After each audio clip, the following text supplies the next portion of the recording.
All right, guys, welcome to Press X Podcast episode. It was a 78. Can't believe we've done 78 episodes of this podcast. Thank you guys so much for being here with me and waiting patiently as always while the member credits roll, giving me a little bit of extra time to prepare. So, yeah, today we have a lot of different topics to go over and discuss.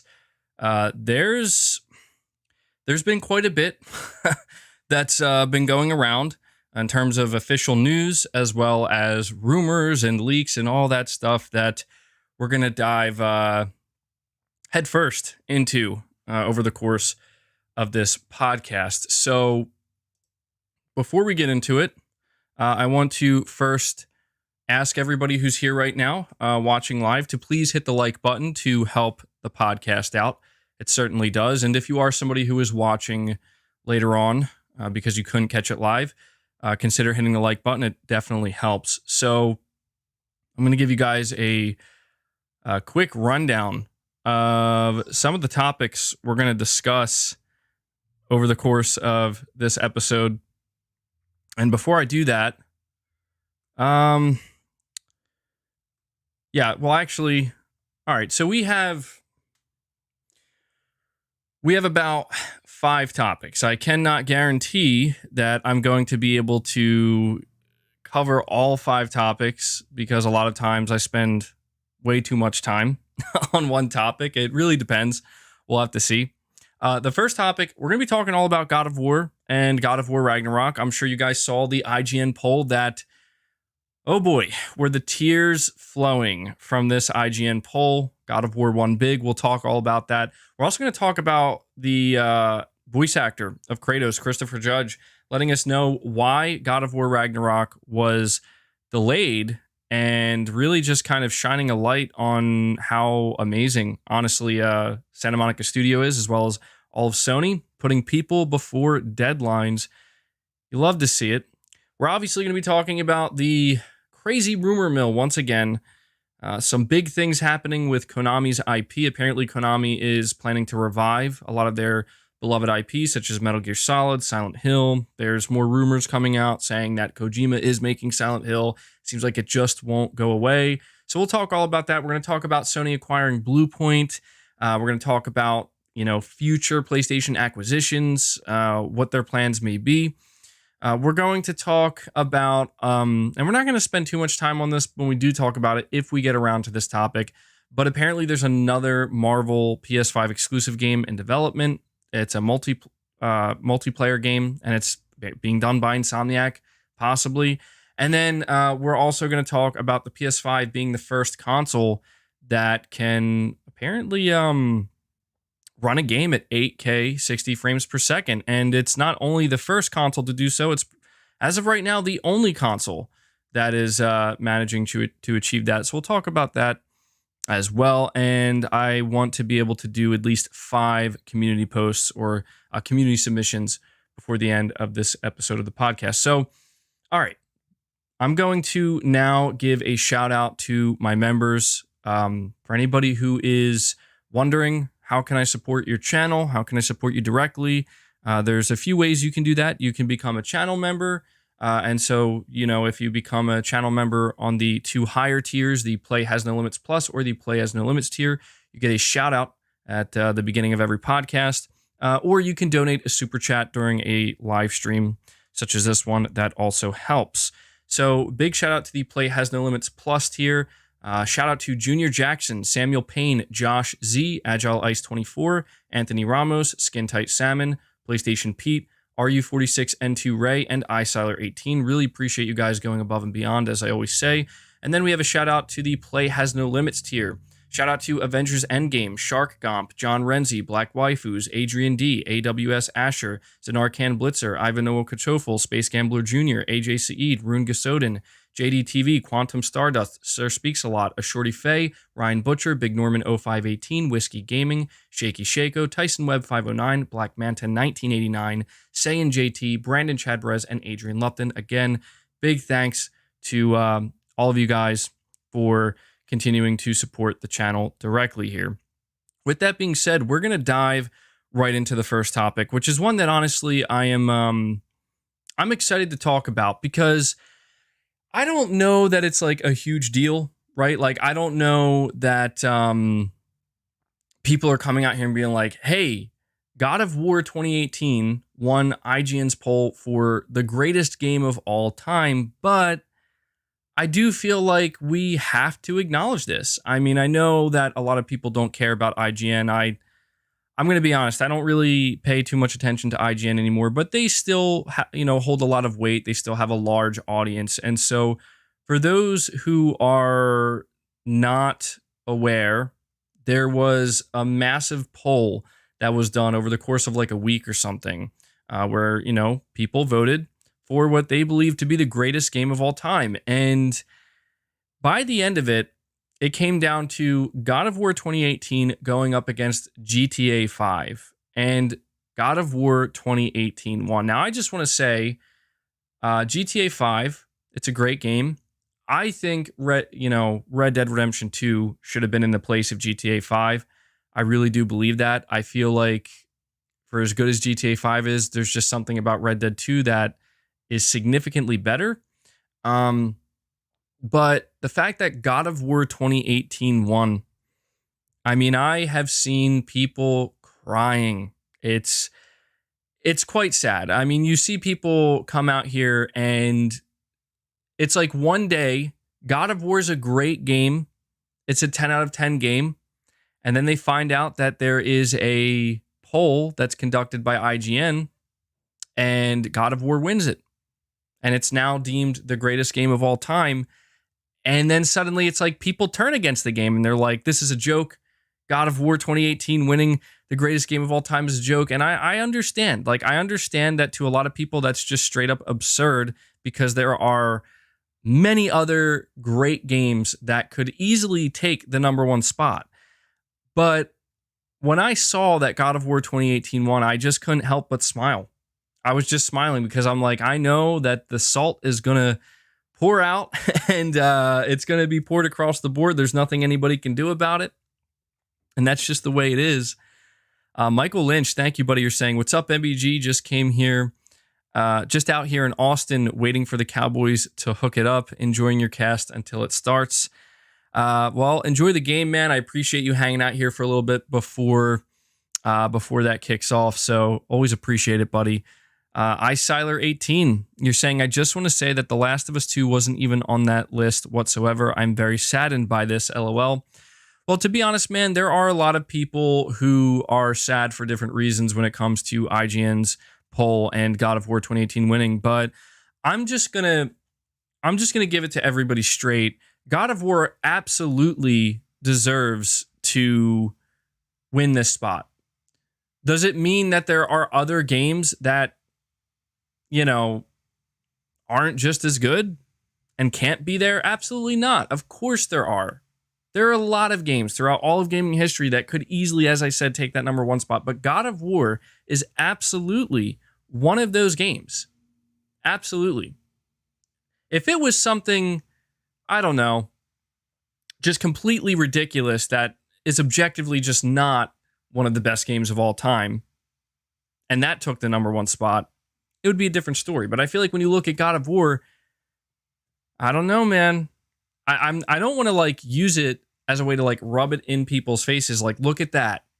A 2018 Sony exclusive, greatest game of all time. I mean, it is just IGN, but you see this stuff all the time. A lot of people were saying that they didn't take the poll seriously because some really great games got knocked out way too early, right? And I'm going to be honest, I wasn't really paying too much attention to it until I saw that they came out and they were like, oh, God of War 1. Aaron, you're saying, have you seen the patents that Sony filed a couple of days ago? Most of them are about cloud gaming, PSVR, remote, and other stuff. You should check it out. I did catch a couple of news stories or articles that were talking about something like that. I'll have to look into it.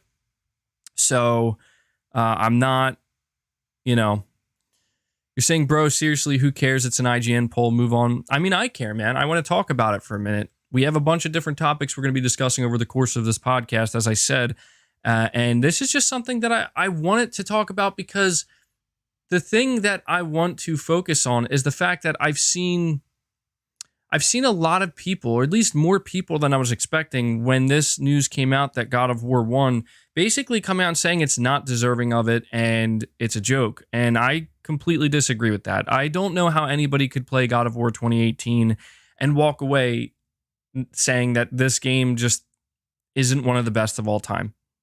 I'm just being honest. I feel like it has gotten a lot of credit, and I think it gets pretty much all the credit it deserves, but I guess I just find it kind of surprising. Lovi111, you're saying it's not deserving. I completely disagree, man. There's just no way. There's no way. If you think there's another game that's more deserving, that is a different story, right? Like if you say, well, I'm going to argue Red Dead Redemption 2, as I said, is I think a game that deserves it more so, and you make some valid arguments as to why you think so, even if they're just your own opinions, I think that's totally fine. But my only problem lies in the fact that there are people who are really trying to strip something away from Santa Monica Studio and even Cory Barlog and what they achieved with God of War 2018. And again, that's why I just kind of sat there smiling, because I'm like, people can cry all they want. These are the results voted by the people. I think that's the important thing to understand here is people voted for this. It's not like a group of judges decided or whatever. And it was based off of millions of votes. So I don't have much more to say about it, but I just wanted to be sure to take a moment to talk about it. Because when I say that God of War won big, I really do think that it's a big win. Like if you had told me that, hey, God of War 2018 is going to win the #1 spot of the greatest game of all time, right, in this massive IGN poll, I would have said, I believe it. I think it deserves it, but it's still kind of surprising, right? And it's worth noting that Santa Monica Studio did come out and they said, hey, we're really grateful for that. Thank you guys so much. Just showing their appreciation. And that should kind of give you an idea of just like how significant of a win it really was, where Santa Monica Studio just flat out came here and acknowledged it. So really happy about that. Just makes me wonder, if God of War Ragnarok is going to end up getting the same type of love, and if it's going to go down as, I think it'll have just as big of an impact, but realistically speaking, we have to understand it's not going to have as big of an impact. It's the sequel. When people saw God of War 2018 for the first time, right, at, E3 2016, I believe, no one was prepared for that. No one was prepared for that, and I don't think anybody was remotely prepared for just how incredible the game was going to be when they played it in 2018. I think God of War Ragnarok is going to be just as good, but it's not going to have that shock factor that God of War 2018 had. And I think that shock factor is exactly why people are willing to come out here and vote for God of War and say, yeah, this game's better than GTA 5. This game deserves it more than GTA 5. I also think a lot of people at this point in time have a lot of disdain for GTA 5 because of the way the monetization has been handled. So that probably played a part as well. Thank you, Whiskey Gaming, for upgrading your membership to the Play Has No Limits Plus tier. Again, it really goes a long way in helping support the channel, so I always appreciate it. Thank you so much for that, buddy.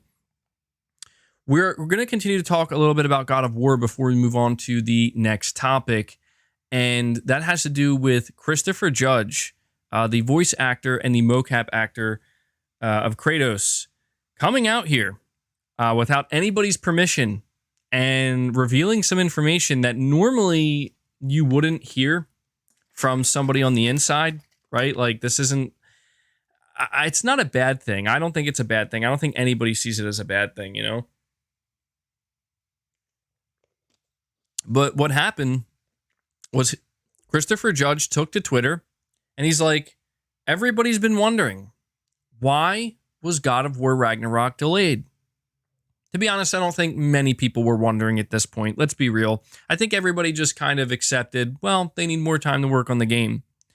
But I think it came off as a little confusing to people because Sony came out here and they're like, hey, God of War Ragnarok 2021, it's going to happen.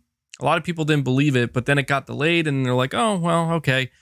And I think people were just confused only because they're like, well, why would Sony come out here and say that God of War was going to launch in 2021 if it just, just to delay it to 2022? I think it's because based off of what Christopher Judge is saying, I think God of War Ragnarok is much further along in development than we might have thought.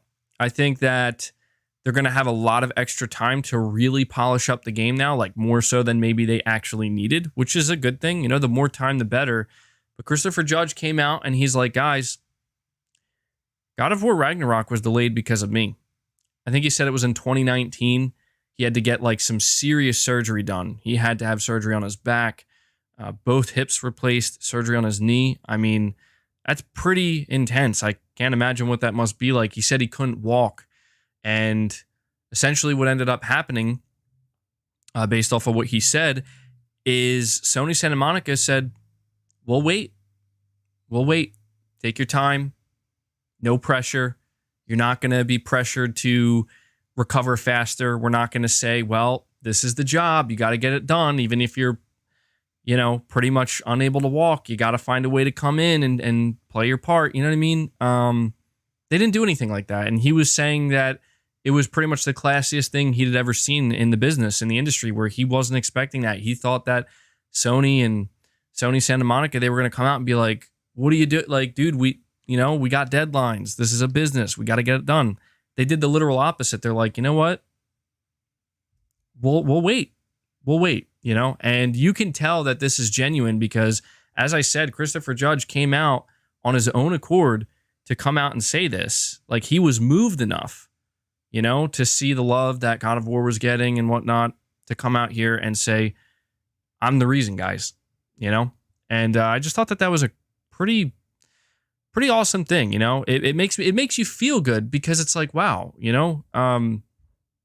You think that the reason why a game like God of War Ragnarok gets delayed is simply because it isn't ready, but actually it's something that goes beyond that. It's like, actually, you know, the guy who plays Kratos, a lot of people probably don't even know who he is. They just hear the voice, right? You know, he had some really messed up stuff going on, really traumatic situation, and we wanted to wait for him. I just think that that's a human thing. Like, I like to see that human side of the industry. You know, I think it's very important. And I think this is a great example of that.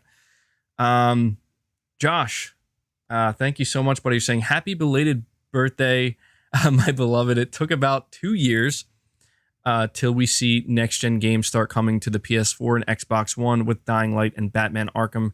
How long do you think it will take this gen? Well, first of all, thank you for the birthday wishes. Yeah, my birthday did just recently pass. I turned 28.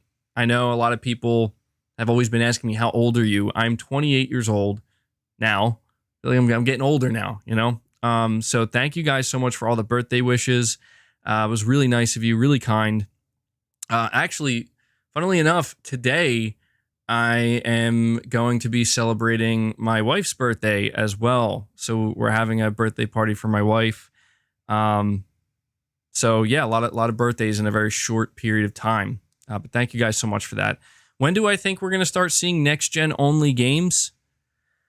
I think we're going to see next-gen only games towards the second half of 2022, but I really think it's going to be late 2022 going into 2023. I think a lot of games that are in development right now that are going to be next-gen only probably won't come out until sometime in 2023. So that's my anticipation. You said it took about 2 years. It seems like it's going to be kind of the same thing this time. So, but yeah, I see all that. I know that there's a little bit of a delay, and I see all of the birthday wishes coming in now. Again, thank you guys so much. So, really appreciate it, guys. Siler18, you're saying Mr. Judge's tweet was quite shocking and unexpected. I really respect his honesty and that studio even more. Also glad to be here for 16 months. Yeah, sorry about that, buddy. I did miss that.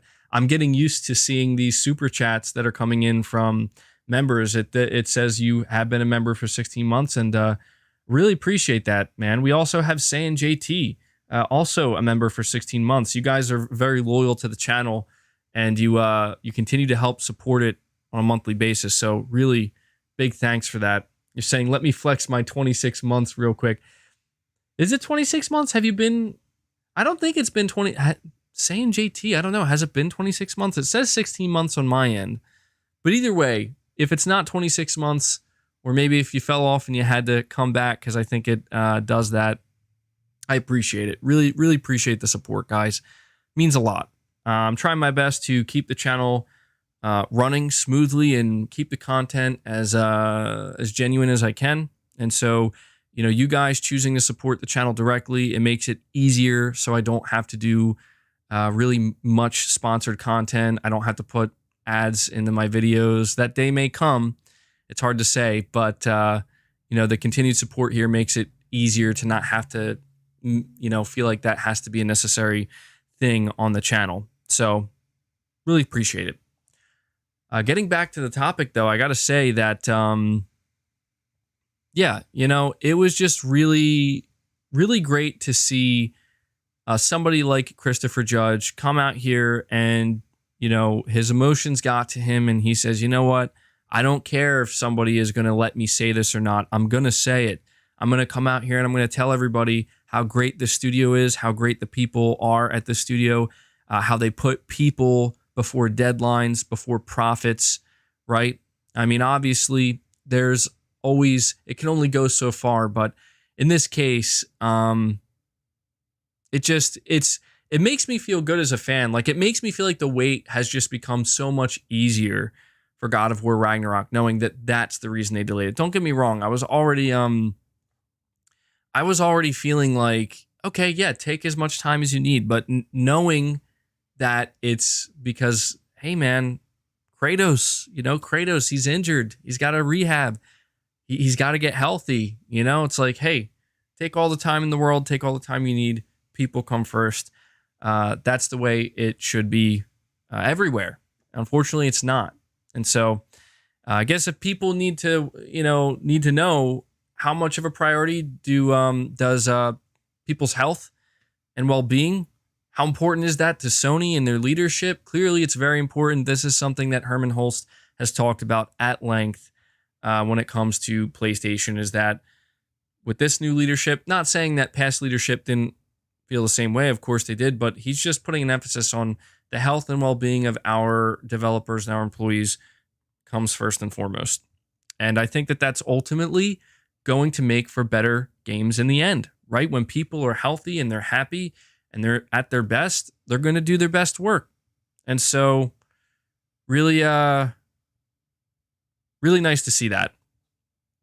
Parasolo, you're saying, are you into handheld gaming or just consoles? I haven't been into handheld gaming since, I don't know, probably since I was like 10 years old, 9 years old. I really, I think the last handheld I really engaged with was, I think the PSP, the PlayStation Portable. I never got a Vita. I never got into it. The Switch doesn't really appeal to me. And it's just because at this point in my life, I just don't really care about gaming on the go, like handheld gaming. It's not really necessary for me at this point in my life.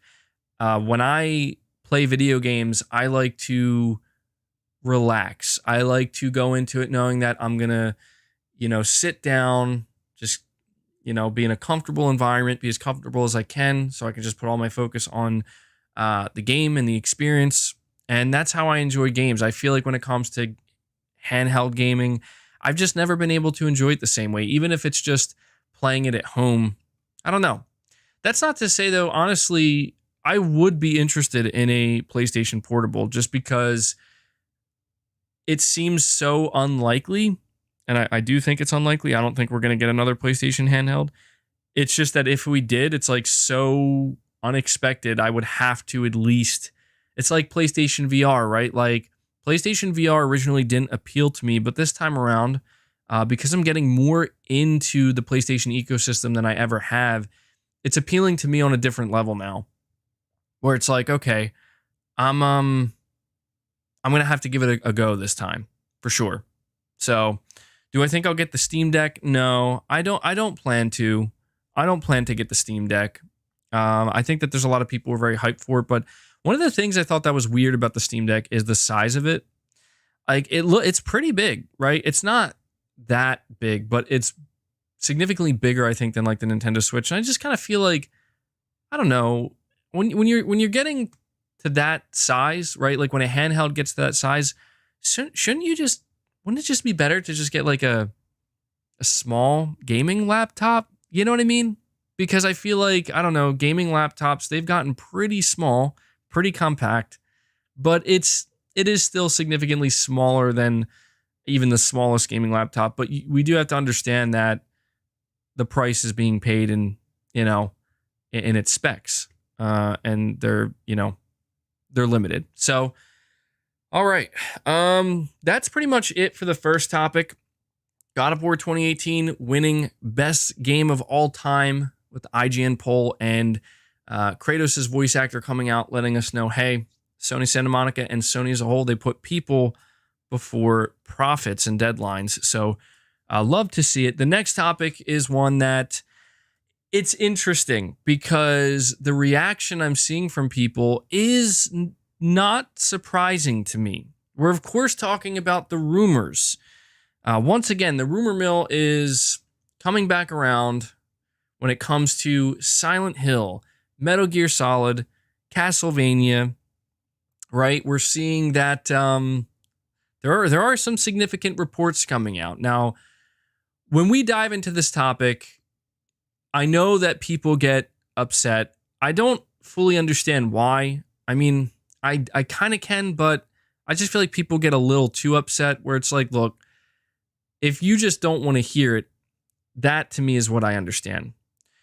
The thing with this whole situation is you hear about VGC, and VGC is very reputable. They're very reliable, and they're very consistent. And they're saying Konami's got big plans for their long dormant IP.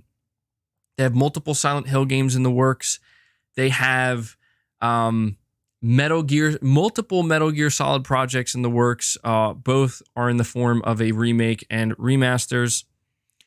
You're saying maybe because I've made like 20 videos about it.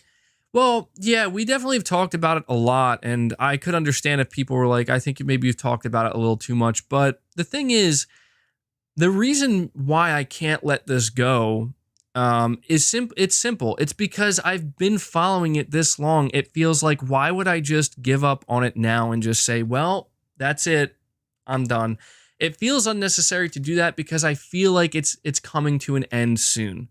And I think that that's why so many people are like, oh my God, I just can't take it anymore. I'm tired of hearing it. I'm tired of hearing about Metal Gear coming back, Silent Hill coming back. And that's where I feel like I can totally understand, because even me, even the guy who wants to make videos on it, even I'm like, all right, enough's enough. But I think the reason why we have to, I feel like it's almost my job at this point to talk about this, because it's like, how could I not report on this is some of the most significant information we've received from some of the most reliable outlets. We're no longer in insider, this is what this one random person on the internet is saying, or what some random YouTuber is saying. We're not on that wavelength anymore. We're past that. Now we're at a point where we have extremely credible outlets such as VGC and especially Gamatsu coming out here and saying, yeah, this is what we've been told. And they're very rarely wrong. They could be wrong, but it's rare. And we have other outlets such as Eurogamer. I don't know if it's Eurogamer or like, I might be getting it mixed up with another outlet, but they're basically corroborating it. And so what do we make of this? We have some conflict here. We have some conflicting reports. So essentially we have Gamatsu. Gamatsu says, hey, we were told that Sony is funding a Silent Hill game, and Kojima Productions is the studio making that Silent Hill game. Gamatsu is extremely reputable. I need to put emphasis on that. That doesn't mean I'm jumping to the conclusion, well, there it is, it's happening, let's go, get hyped. No, I'm not doing that, because we don't know. But I will acknowledge that they are a very reputable source. But then we have VGC, and they come out, and they say, we've been told that Silent Hill was given to a prominent Japanese developer. Who that developer is, we're not going to tell you. What they will tell us is that it's not Kojima. That's what VGC says. I find it strange that they will say, hey, it's a prominent Japanese developer, but it's not Hideo Kojima or Kojima Productions. It's especially interesting when you realize that VGC seems to have no problem revealing what studios are working on what. They just recently revealed that Lucid Games is the one making the new Twisted Metal. They do it all the time. They reveal the studios. It's just strange to me that this one time they're like, oh, no, we're not going to reveal it. I don't want to risk outing my source. And I'm like, okay. We have this new insider that everybody's talking about, Millie A. She's saying, no, it's not Kojima, right? It's like, okay. And you just, more people than not are saying it's not Kojima. And so my question is simple, and I'm going to be looking to the chat to give me some insight here. I'm serious. When you think of prominent Japanese developers, specifically prominent Japanese developers that would be taking on an IP such as Silent Hill, I mean, realistically speaking, how many prominent Japanese developers could you see working on Silent Hill? Because I feel like Kojima and Kojima Productions, they're like the first one that pops into everybody's mind. Boca Game Studio? Oh, yeah, that's true. I could be wrong, but didn't they confirm that they're working on an original IP? I would have to look into that. I feel like that's what they said. You're saying Tango Gameworks? Yeah, I can see them. Capcom? I mean, that to me, that's crazy. Capcom, I don't believe that. Capcom, they have a lot of things going on, and they make Resident Evil. How would they get Silent Hill? You know? They're just some publishers that I couldn't see it happening. Like Capcom making a Silent Hill game, there's no way. Square Enix, no way. Tango Gameworks, yeah, they are under Microsoft. Yeah, I mean, I could see that, but I don't think Tango is going to be the one to do Silent Hill. I don't think so. Scott, you're saying being a major Metal Gear Solid fan, I understand, but I don't want to hear anymore until we have confirmation. It's getting old. There's been rumors for years. You know, I feel you, man. I feel you. It's weird because you know what I think the real problem is, Scott? I think the problem is that it's just that. It's still, even now, in October of 2021, we're going into 2022, it's still just rumors. There has not been anything of substance. And I think that's the problem. Yeah, oh, Gamatsu. Yo, Gamatsu's coming out here and they're like, it's Kojima, it's Silent Hill, but it's like, it's still a rumor. Like we need something. We need something bigger. We need something to happen. That's what we need. And even me, as somebody who I feel like, hey, I have no problem following the rumors. They don't bother me. But even right now, I'm starting to see, I saw that guy, Special Nick. That's what he's known on Twitter. He came out and he's like, oh yeah, Kojima's not, there's a Silent Hill, but Kojima's not doing it. And I'm like, we just need something to be announced because it has already gotten out of hand and it's only getting worse. You know, the whole thing with Blue Box Game Studios and Abandoned, and now it's coming back around again. There is something I do want to highlight to you guys, though, that I find so incredibly strange. I just can't shake it. Sorry, I got a little bit of a cough today. So you'll have to excuse me if I have like some random coughing fits.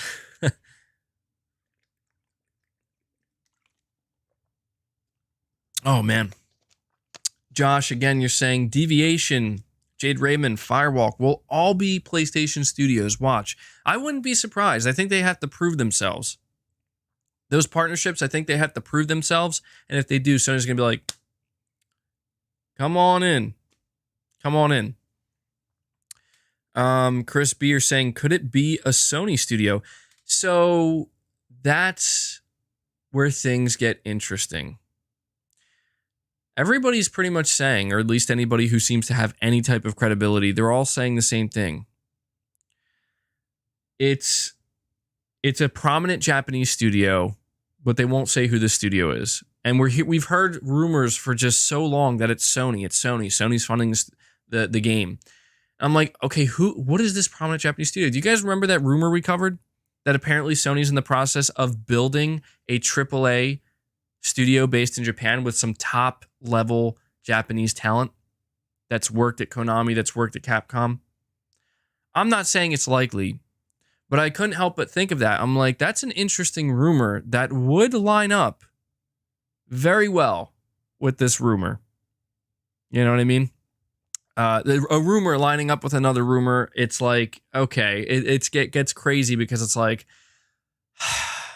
somebody leak something already. I mean, no, we don't want something to leak. We don't want the surprise spoiled. But guys, I did pose this question on Twitter, and I want to ask you guys this. I want to see what you have to say.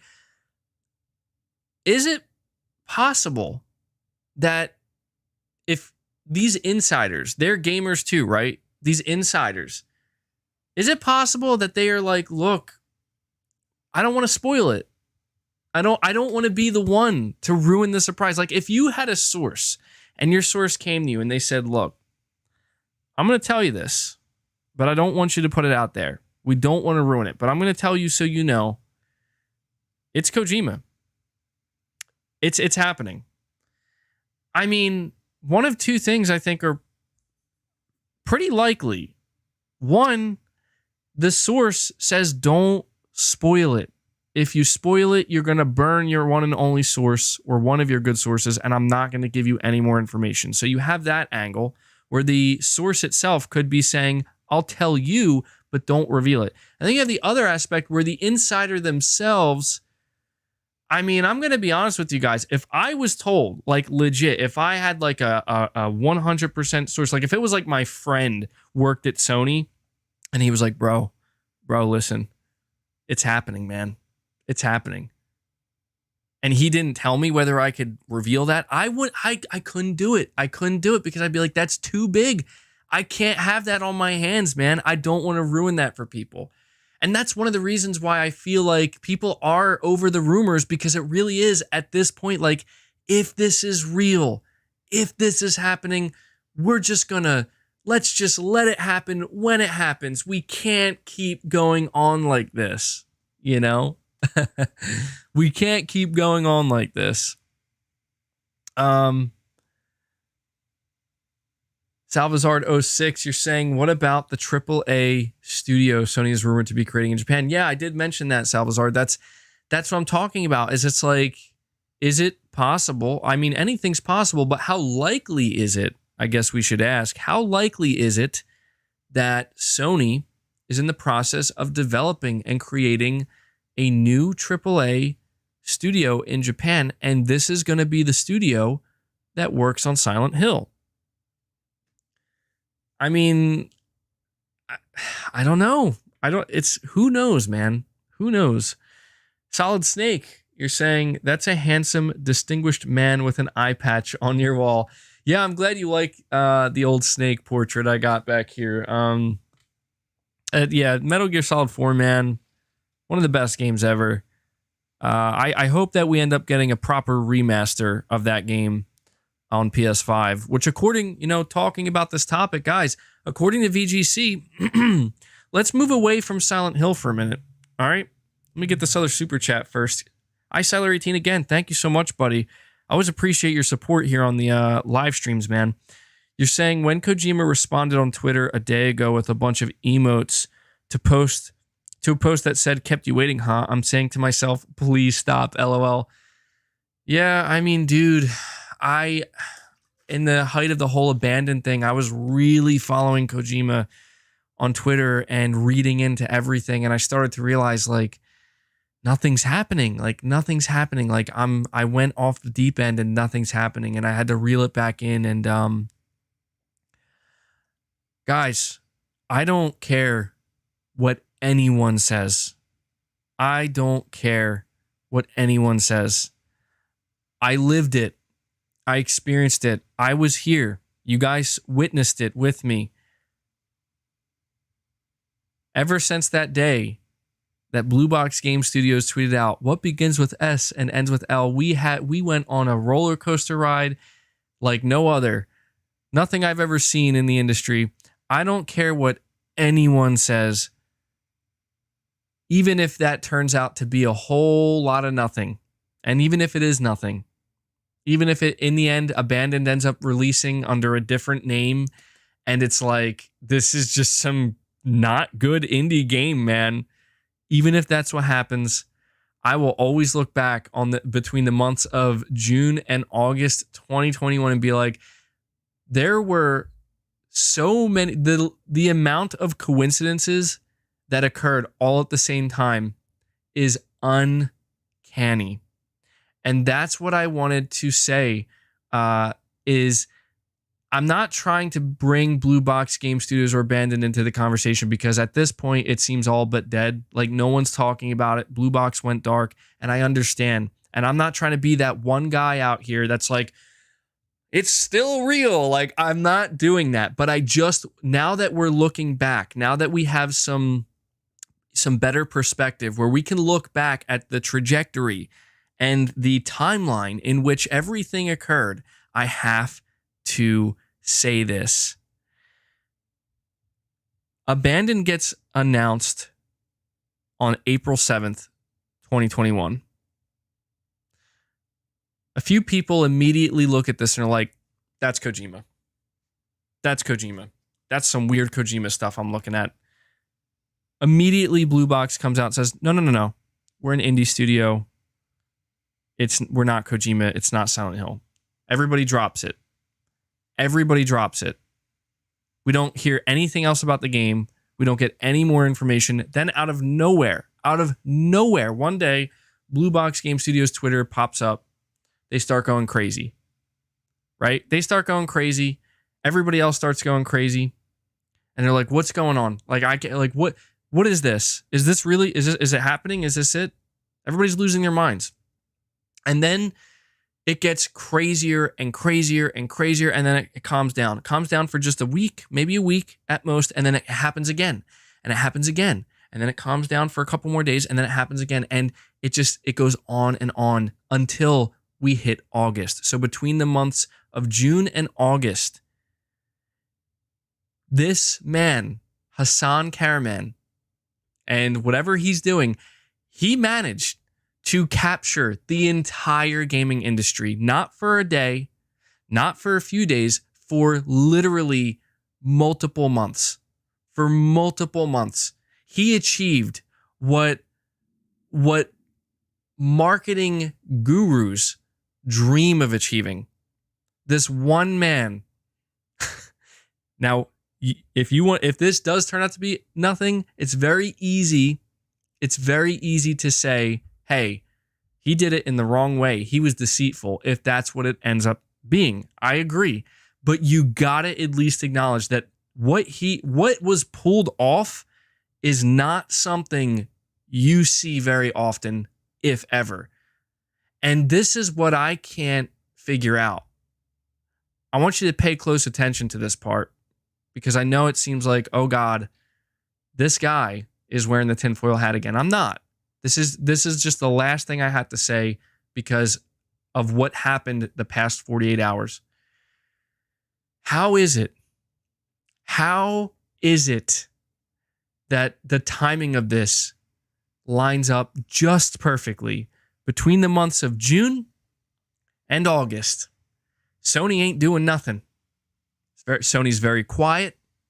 Sony doesn't have any major announcements. And in fact, we're all sitting here being like, when's Sony going to do their event? When's Sony going to start talking? And in that time, Blue Box fills in the gaps so perfectly, man.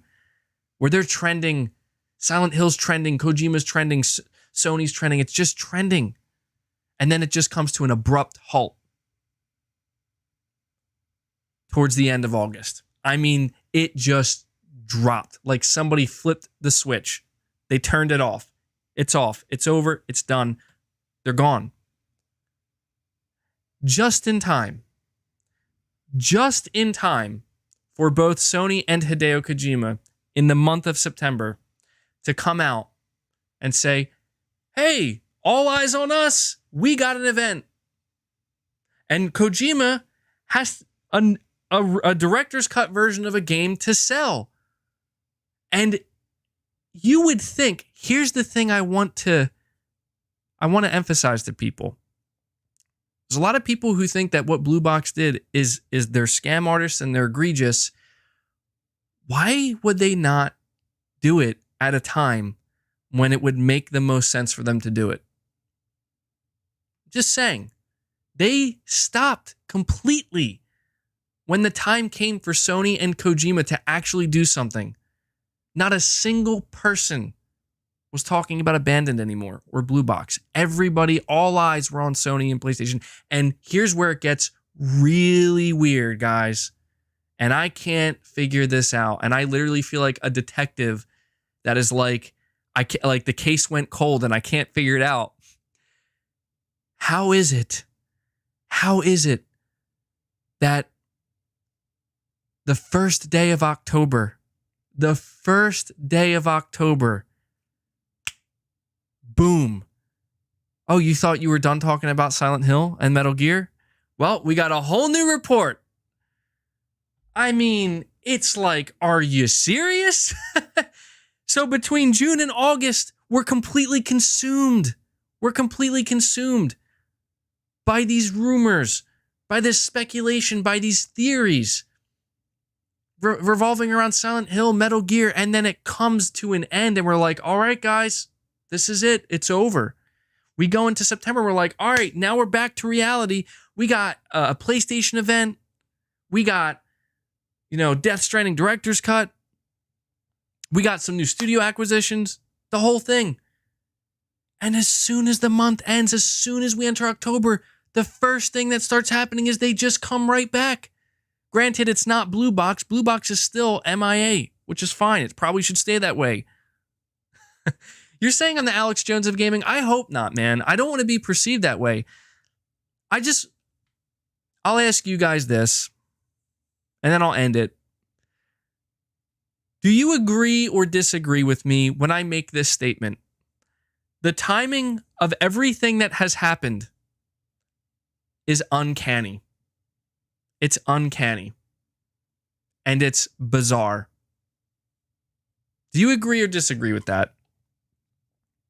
Because that's the only thing that I'm sitting here thinking about. And I'm like, even if it does end up all being false and nothing happens, I just can't shake the feeling that this is some weird stuff going on, dude. We should not be sitting here on October 1st, 2nd, and 3rd talking about this anymore. And yet we are. We are. How is this happening? How? Primal Plasma, you're saying, did you ever think that maybe your coverage of Abandoned's conspiracy was the catalyst for the remastering and resurrection of MGS and Silent Hill? I highly doubt that. But you never know, man. You never know. I mean, I'm not trying to give myself, more credit than I deserve, because it's not about that. I'm not looking for credit. But I just can't help but imagine that at one point in time, Konami had to have seen it. Maybe, even if it wasn't my channel, but just whether it's on Twitter or something, just like how much people are rallying behind this, And if anything, and somebody brought up a good point that even if this Blue Box Abandoned situation, when we are like really far removed from it and it's completely dead and gone and it's over, if anything, it maybe served the purpose of, like you said, like being like, look, even though this wasn't what we thought it was, it opened Konami's eyes. Konami saw, they're like, wow, like, holy crap, man, people really want this. And maybe that, gave them the spark, like you said, the catalyst to be like, okay, you know what? People want it, man. We got to give the people what they want. I don't know. I'm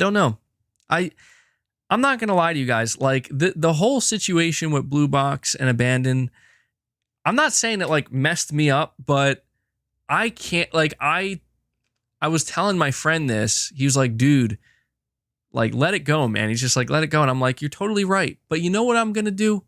I will let it go. I'm going to at least give it until December, until the end of the year. Once 2021 ends, when it comes to all of these rumors, when it comes to whether it's Silent Hill, Metal Gear, Sony, Kojima, the whole blue box thing, the whole thing, I am giving it until the last day of December. Between now and then, I'm willing to keep an open mind and I'm willing to allow anything to happen and just to see what happens. I'm not closing the door. But once we enter January 1st, 2022, if nothing happens, I'm closing the door. And then I will only open that door again when we actually get an announcement. So,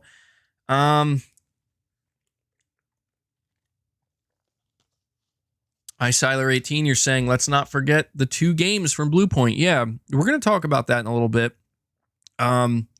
Before I move on, though, I did just want to mention, and I feel bad that, look, I feel bad that I'm spending so much time and so much energy, shining the spotlight on Silent Hill and Hideo Kojima, because I know that not everybody is a Hideo Kojima fan and not everybody is a Silent Hill fan, but there's something else that this to me is 100% real. It's still technically a rumor, but I believe it 100%.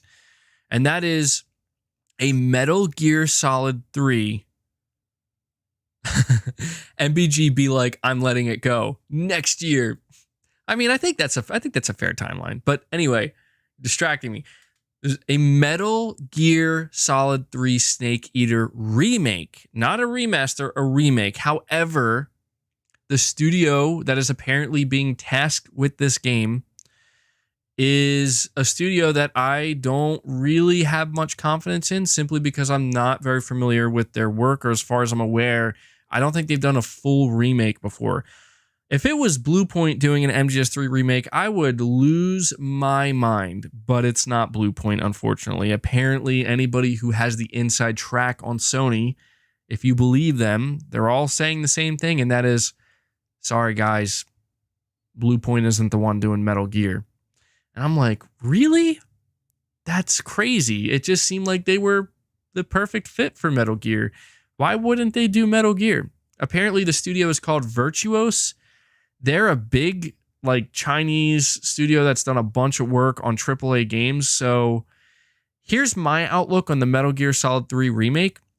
Metal Gear Solid 3 is a masterpiece. Absolutely one of the best games ever made. In fact, when I think about, what is your favorite Metal Gear Solid game of all time? Do you know how difficult it is for me to make that decision? You're saying Virtuos are port and support specialists. Have faith, bro. I'm trying to have faith. I am. I'm trying to look at it as here's how I see it. There is a Metal Gear Solid 3 remake. You would have to go pretty far out of your way to mess that up, because it's all right there. Even if it's a 1-to-1 remake with just amazing next-gen visuals and maybe just some slight tweaks to some of the gameplay or the controls. And by gameplay, I mean slight, right? Just some quality of life improvements and enhancements. Essentially what Bluepoint did to Demon Souls, if we can get that for Metal Gear Solid 3, oh my God, dude. You're saying the gameplay is so outdated. I mean, yeah, it does get a little bit tough because to be honest, it's been a long time since I played Metal Gear Solid 3, so I would have to go back and play it for a little while to really determine oh, okay, this didn't age well. Because in my mind, what I'm remembering, I'm like, nah, that gameplay isn't dated. But then again, how long has it been since I played it? For all I know, I might pick it up and be like, oh, some things need to change, and I'd be open to that. If they don't do a 1-to-1 remake, I'm totally open to seeing some slight alterations. And, I feel like you just got to be careful because, I don't know, man. MGS3, like I said, it's an absolute masterpiece, a very beloved game. And a lot of people were surprised. They're like, why wouldn't it be Metal Gear Solid 1? I don't know why it wouldn't be Metal Gear Solid 1. I mean, I have no complaints with starting with Metal Gear Solid 3. In fact, if you think about the actual timeline of the Metal Gear Solid series, it all begins with Metal Gear Solid 3. And maybe that's their outlook on it, where they're like, hey, if we want to just continue doing remakes, we want to remake every mainline Metal Gear Solid game, right, over the course of many years, and modernize them. Let's just start with MGS3. It would make sense to do that. So, let me see. We have Leo Jimmy are saying, MBG, if you haven't already, watch the Sean Layden interview with Jay and Persona. Very good insight on Sony stuff. Carry on. Yeah, I saw a few people mention that to me. They were like, hey, man, Sean Layden's doing an interview. I'm not entirely familiar with the YouTube channel that is doing it. I think they're a smaller YouTube channel, which is very interesting. So I'm definitely going to have to check that out. A lot of people were referring me to that. To like, go listen to what Sean Layden's saying. He's going to give you some good insight. By the way, guys, we're about an hour into the podcast. Do me a big favor. I want everybody here listening to this collectively hit the like button, boost this up to 500 likes. I know we can do it. It helps the podcast out a lot. If it didn't help the podcast, I wouldn't be asking for them. So take a second to hit that like button for me. We also have Jerome Montgomery saying, I'm giving it until December. Abandoned. We're holding a showcase in March. MVG, okay. I'm giving it until March. No. Look, I see. I know. I get what you're saying, Jerome. You're basically saying, hey, man, you'll give it to the end of the year until the Blue Box Game Studios Twitter comes out and says, actually, we have a new playable prologue in March. No. I'm just, dude, when December comes around, I'm not saying I'll never mention it again. What I mean is I'm just done believing anything. I'm just going to let whatever's going to happen is going to happen. And I don't care. I'm focusing on other things. Okay. So that's what I mean. Maxwell, you're saying, I think we should move to the acquisitions topic. LOL. We will. Yeah. We're going to move on to that. I had to give some Metal Gear, some of the reports revolving Metal Gear Solid. I have to give it some love, man, because the Metal Gear Solid series is very special to me. It's a very important series to me and it means a lot to me. So, just to wrap this up, for those who don't know, I'm sure most of you do know, and just to give my thoughts on it, the report from VGC claims that Metal Gear Solid 3 is being remade. But on top of that, and this is the part that's also just as interesting, apparently Konami's plans are to remaster multiple Metal Gear Solid titles such as MGS 1, MGS 2, you would think MGS 4 as well, and maybe MGS 3, just remaster, not a remake. They're going to release these remasters before the MGS 3 remake. And so we'll have to see, how that plays out, like who. I don't think it was mentioned in the report who is going to be handling the remasters. So we'll have to see if that ends up being true, but I would absolutely love to see like a Metal Gear Solid 1 through 4 collection, like a remaster collection for the PS5, where it's basically just the games, but modern graphics, frame rate, all that stuff. We'll have to see. But very excited for that. I'm happy that this is what Konami is apparently deciding to do, with the Metal Gear Solid IP, because some people were getting nervous, like, oh man, they're going to try to make Metal Gear Solid 6 and it's going to be an absolute train wreck, And I just think that this is logically what you do with a beloved series like Metal Gear Solid, where Hideo Kojima is no longer involved. Remasters and remakes, and maybe one day eventually do something beyond that.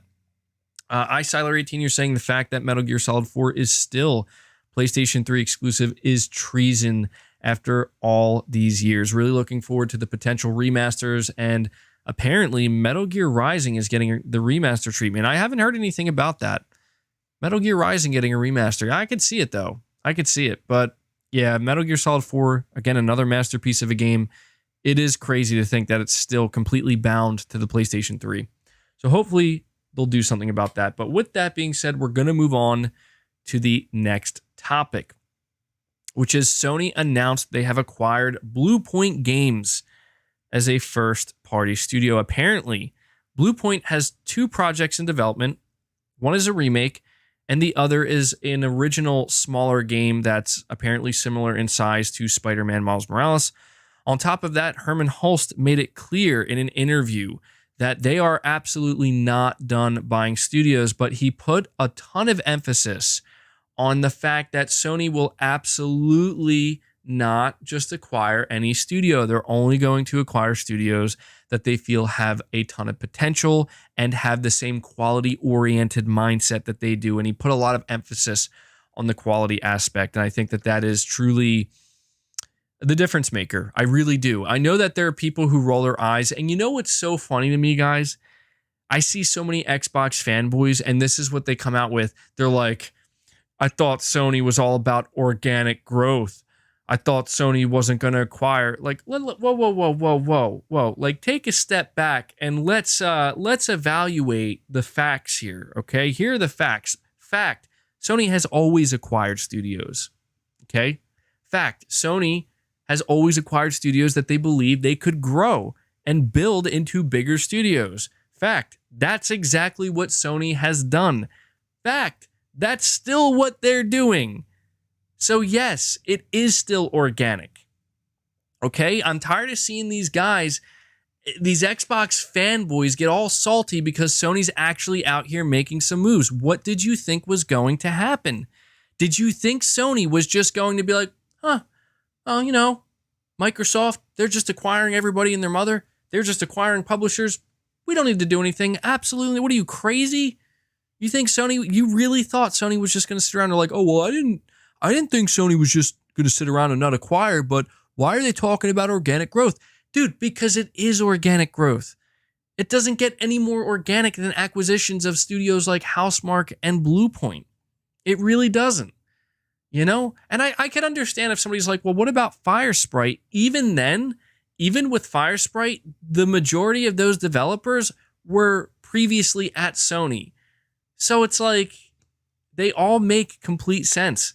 The only acquisition that I could see people being like, oh, it's not as organic is Nixxes Software, but it's pretty clear. You're saying, Kyrie, you're saying it isn't organic growth? Dude, I mean, if you want to be that technical about it, where, well, the only thing that's actually considered organic is if Sony creates a studio and then builds that studio and grows them. Come on, man. Like, we're not gonna be that technical because that's just not realistic. Sony can't build 4 separate studios and grow all 4 studios. And even if they did choose to do that, do you know how many years that would take? You know how many years that would take? However, I do want to add to that. I do believe Sony is going to build a studio. I think so. John Burkett, you're saying Sony should go ahead and get Ember Lab. You know what's interesting about you saying that is so many people have also been saying that. I haven't played Kenna Bridge of Spirits yet. I'm going to.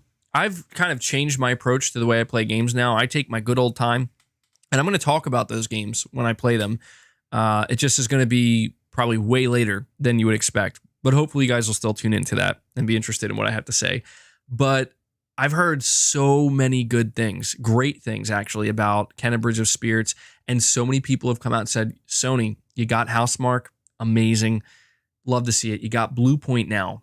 Amazing. Absolutely. Let's do it. You got to get Ember Lab. It's worth noting that not every studio is willing to sell, but we'll have to see. I mean, this is how it starts, right? You know, Sony creates these partnerships. These studios do good work for Sony. Sony acknowledges that good work, and they're like, the studio's quality. They got the quality-oriented mindset. And then before you know it, they're out there buying them, you know? And that's what I love about Sony. Honestly, that's what I absolutely love about their approach is Sony truly is a quality-oriented approach. They don't have a Game Pass-like service where they're just like, oh, well, we just want you for Game Pass to grow our numbers. No. Sony's like, we want to sell your game. We want you to make games that we can sell. And there's a big difference. There's a huge difference between those two. And I absolutely love the fact that Sony is making it clear that that's still what they believe in and still what they do. This isn't about inflating subscription numbers. This is about selling video games and selling consoles, you know, and selling a platform, you know? So I really appreciate that aspect of Sony and their approach to acquisitions and just their studios and their business model. Salvazard06, you're saying MBG, I know you're a Metal Gear fan, but what if Sony partnered with IO Interactive and rebooted Siphon Filter? I think they'd make a great game. Yeah, Siphon Filter, I don't have any experience with Siphon Filter, but I've been told that it's similar to Metal Gear in some ways. And IO Interactive is obviously a very talented studio. I'd be all for it, man. Why not? You know, it would be weird to not see Ben Studio. If Siphon Filter were to ever come back, it would be pretty strange not to see Ben Studio, you know, take it on, right? It would be strange, but I'd be all for it, man. IO Interactive, they're a talented studio as well. Let me see. We also have Maxwell. You're saying Sony should acquire the Wukong devs, Game Science. Yeah, I don't know. I mean, that would be like a Chinese studio that they would acquire. So that would be fascinating. Sony having a Chinese studio. I don't know. I think that earlier super chat where they were talking about Deviation, the partnership that PlayStation has with Deviation Games. They have a partnership with Firewalk as well as Jade Raymond's new studio Haven. I think that this is the beginning of, for sure, potential like first party studios. I just don't think Sony is comfortable saying we'll buy your new studio and we'll fund it as well. Like Sony doesn't want to take that chance to own them because they're completely unproven, and that's smart. You know, you don't want to jump in head first or dive in head first with a studio that you have absolutely, you know, no idea what's going on. You're saying imagine worrying about game sales. I do worry about game sales. I do. Not as much as you would think, but I know there's a lot of people who take that like it's a joke. Like, why would you care? I'll tell you why I care. Because when you remove the need to sell a product at a premium price or just a price in general, and it suddenly just comes down to value and getting the best deal possible, you suddenly realize that, quality takes a hit. At least 9 times out of 10, the quality is not going to be on the same level as a premium product. And if it is, it's going to be, you know, kind of hit my mic. It's going to be kind of spaced further out. To whereas there's when Sony, with Sony's business model, there is a tremendous pressure to deliver. Okay, not once, not occasionally, but to deliver consistently because they're going to be asking for a premium price consistently. That's the type of pressure that I want to continue to see. And I'm not saying every other studio or every other publisher needs to adopt that same business model, but it seems to be working very well for Sony, where because there's that pressure. Oh, great. Come on. No, get off my bed. My cat's about to throw up on my bed. Hold on, guys. Hold on. I might have to take him out of the room. Is it a hairball? Every time I was about to enter rant mode, and my cat's like, nope, we're gonna stop you. All right, I think he's okay. He's chill now. All right. I apologize, but that was like I gotta get him out of here. Not on the bed, man. Not on the bed, please. Okay. All right, well, we're gonna bring it back. He's saying now this is content. Yeah. My cat about to throw up all over my bed. That would be terrible, though. My cat's name, the cat that's in here with me right now, his name is Boss. I named him Boss. Okay, let's get back on topic here. I just wanted to say the point I was trying to make is that, look, Sony has had this quality first mentality. And the reason why is because they're selling their games at a premium price. They always have, and they likely always will, you would imagine. And so, you know, I want to see that. I don't want the safety net to be so right there that it's like, oh, well, you know, if the game isn't what we thought it was, it's whatever, you know, like we got like 5 other games coming down the pipeline, and you know what I mean? I just don't like that mentality. I like the we need a oh no catch shirt for merch now. Yeah. I just like seeing, it's not about like an overwhelming amount of pressure, but it's like when you look at games like Horizon Forbidden West, when you look at a game like God of War Ragnarok, when you look at a game like Returnal, I'm just going to be honest, man. Like, I'm not saying Returnal is on the same exact level as games like Horizon and God of War, but dude, it's my game of the year. I put over 100 hours easily into that game. But when you look at some of these games, you're not seeing them on competing platforms. And what I mean by that is obviously you're not seeing God of War on Xbox or Nintendo. What I mean is you're not seeing games on that level on competing platforms. You're just not. And that's the thing that I focus on. I have had people literally attack me on the internet because I've made the claim that I am okay paying $70 for Sony's AAA exclusives. People have literally attacked me. They've made videos. They've attacked me on Twitter.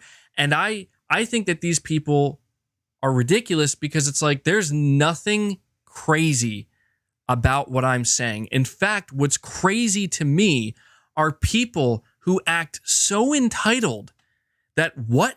You expect me to pay $60 or $70 for a game? Are you out of your mind? No one expects you to do that.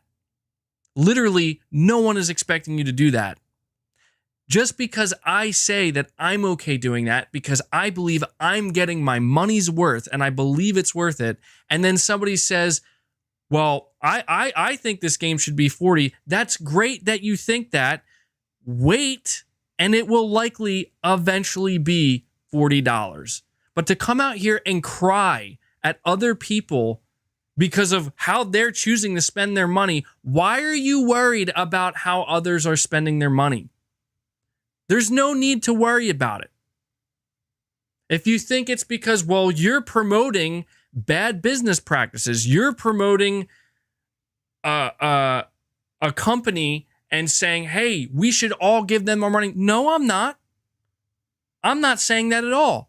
In fact, what I'm saying is if you believe in the product and you think you're going to enjoy the product and you like the product and it appeals to you, and you also think, well, this is the price they're asking for, and I think it's okay. I'm okay with it. I hope it will live up to my expectations. Then go do it. Then go do it. It doesn't matter to me, and it shouldn't matter to anybody else. You're saying a PlayStation fanboy at its finest? Get out, dude. Just get out. This is what I'm talking about. There's absolutely nothing ridiculous about what I'm saying. What I'm saying is entirely logical. In fact, what I'm vouching for is people just making their own choices for themselves. It's crazy to me, dude. It's crazy how much people try to put on this act where it's like, I don't care. Yeah, I don't care what other people think. I'm too cool to care. And yet all they're doing is literally caring what other people are thinking and saying and doing, to the point where they feel like they have to, let me attack you and tell you why you're so wrong. It's like, yeah, because you're really going to help somebody see your point of view by attacking them. Right? And this is everywhere, dude. Even on Twitter, I just say one thing and I just see all of these people come up and they're like, they're just going in, man. And I'm like, you got to be kidding me, dude. You got to be kidding me. Like if somebody says, dude, $70 is too much for a video game. If somebody comes out and they say $70 is just too much. You know what I say to that person? I can understand why you feel that way. I don't think there's anything wrong with what you're saying. And I think you have every right to feel that way and have that opinion. But don't look at me, say that, and say, and you should think it's too much too. I don't play those games. I don't play those games. What is it with people? I'm serious. What is it with people and their need to tell others how to live and what to do? What is it with that? Why can't people just let others make their own choices? Why is that such a difficult thing for people to do? This is what I don't get. And I know we're keeping it just in the realm of video games, but man, you see it everywhere. It's like people just can't have their own opinions. They're not allowed to. You either have to agree with what this person's saying or get attacked. Pick one. Or maybe we could just all coexist and have different opinions and realize that, well, hey, I don't agree with what this person's doing or how they're living their life or what they're doing with their money, but that's not my life. So, okay, not a big deal. I'm going to go do what I think is best for me in my life. You see what I'm saying?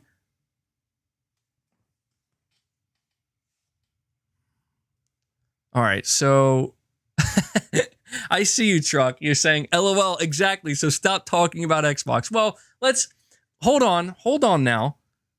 There's a difference between, hey, I'm talking about a corporation and I'm giving my opinion on what I think a corporation or a brand should or shouldn't be doing. I'm not out here picking out Xbox fan because I could do it. That's the thing that people don't understand is I could take all of these replies, all of these things, and I could make that my content. That would be my content on my channel where I just go in, dude, and I just go in and I rip and I tear. And I don't because it's dumb and it's pointless. And frankly, to me, that's not good content. I'm sure, I mean, it has entertainment value, of course, but I just don't to me, I'm just not interested in that. I'm not interested in trying to tear people down and rip them to shreds. What I'm interested in is trying to have some discussion and some conversation with my audience and occasionally with others who are willing to, not go off the freaking deep end and go on the attack just because we have a different viewpoint. You know what I mean? MVG, play the Final Fantasy Origin demo. You will laugh a lot. I might have to. All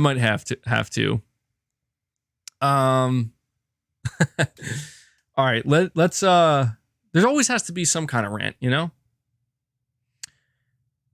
Maxwell, you're saying the only publishers that Sony could afford and make sense are Square and Capcom, also buying Ember Labs, Quantic Dream, From Software, and Remedy. There's a lot of different developers that Sony could get. Have you been living under a rock, MVG? That applies to everything in society right now, unfortunately. No, dude, trust me, I'm not living under a rock. I don't feel the need to expand anything I'm saying beyond just video games,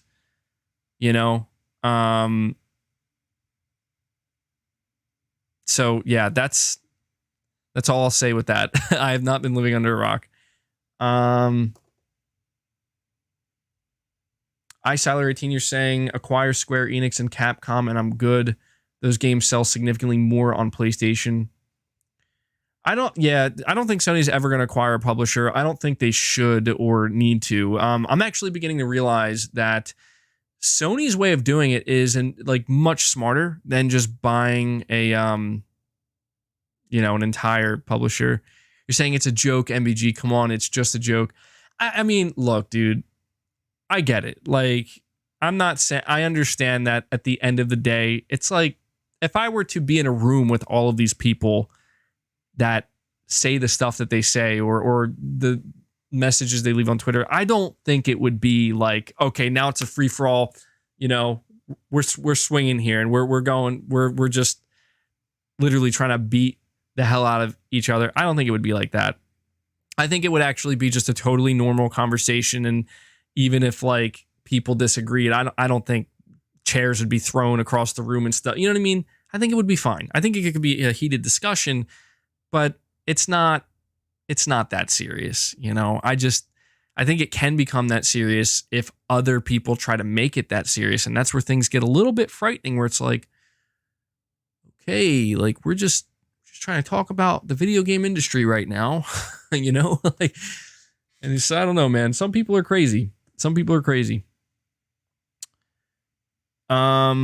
yeah, I don't want Sony to acquire any major publishers, nor do they need to, because I'm beginning to realize that their approach to how they acquire studios, it's very smart, where it's like, hey, we're going to get quality studios. That's just what we're going to do. and they could be smaller in size and scale, and then we're going to ramp that up after we acquire them, you know? So that's how I see it. It would be crazy to me if Sony were to just one day come out and be like, yeah, we acquired a publisher. I'd be like, wow, like that's who, like, I just don't think Sony is the kind of publisher where you ever see something like that happening. You know, I think Sony, the reason why I don't think Sony will ever do something like that is simple. They look at their history. They look at what they've done up until this point. They have studios like Naughty Dog, like Sucker Punch, you know, to look at, and Guerrilla Games. When they bought these studios, they were very much in a similar position that we see studios like, even like Housemarque, right? And Bluepoint, where they're a little bit smaller, they're not as big, and they're going to continue to work on bigger and bigger projects. And look at what they're grown into. Look at what they grow into. That's not, I'm telling you, I talked about this the other week. That's not just money that's doing that. That's talent, man. That's management. That's skill is what that is. Skill can't be bought. It can be learned. You know, it has to be learned. It can be taught, is what I mean to say. And it can be learned, but it's not something you can just buy. You can't just buy skill, right? Like, even if you buy some of the best developers in the world and bring them on, like, you need to have a skilled team of managers, you know? And, you know, that you could say you could buy them, you know, but I don't know, man. The thing about creatives and the thing about the people who are in these studios, it's not just about money to them.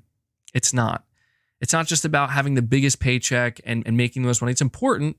Obviously, they want to get paid for their work, but it really, I think, also comes down to your environment, the culture, like who you're working with, what you're striving towards. They care very much about their work, you know? Obviously, they care about making a living and making good money doing their work, but they care about the work. They care about the craft, and they respect it. And I think Sony has absolutely mastered that at this point. They've proven that they have mastered that aspect, and they have the utmost respect for it. And I think that is truly the difference maker. And that's why I get excited about any studio Sony acquires. Anytime Sony acquires a studio, I get excited because I'm like, all right, like, they're going to do great things with this studio, most likely, you know? So I got a few super chats to go through here. Maxwell, you're saying Capcom is not as big as what it was, and Square, they're taking a big hit with shares holdings and reputation and market value.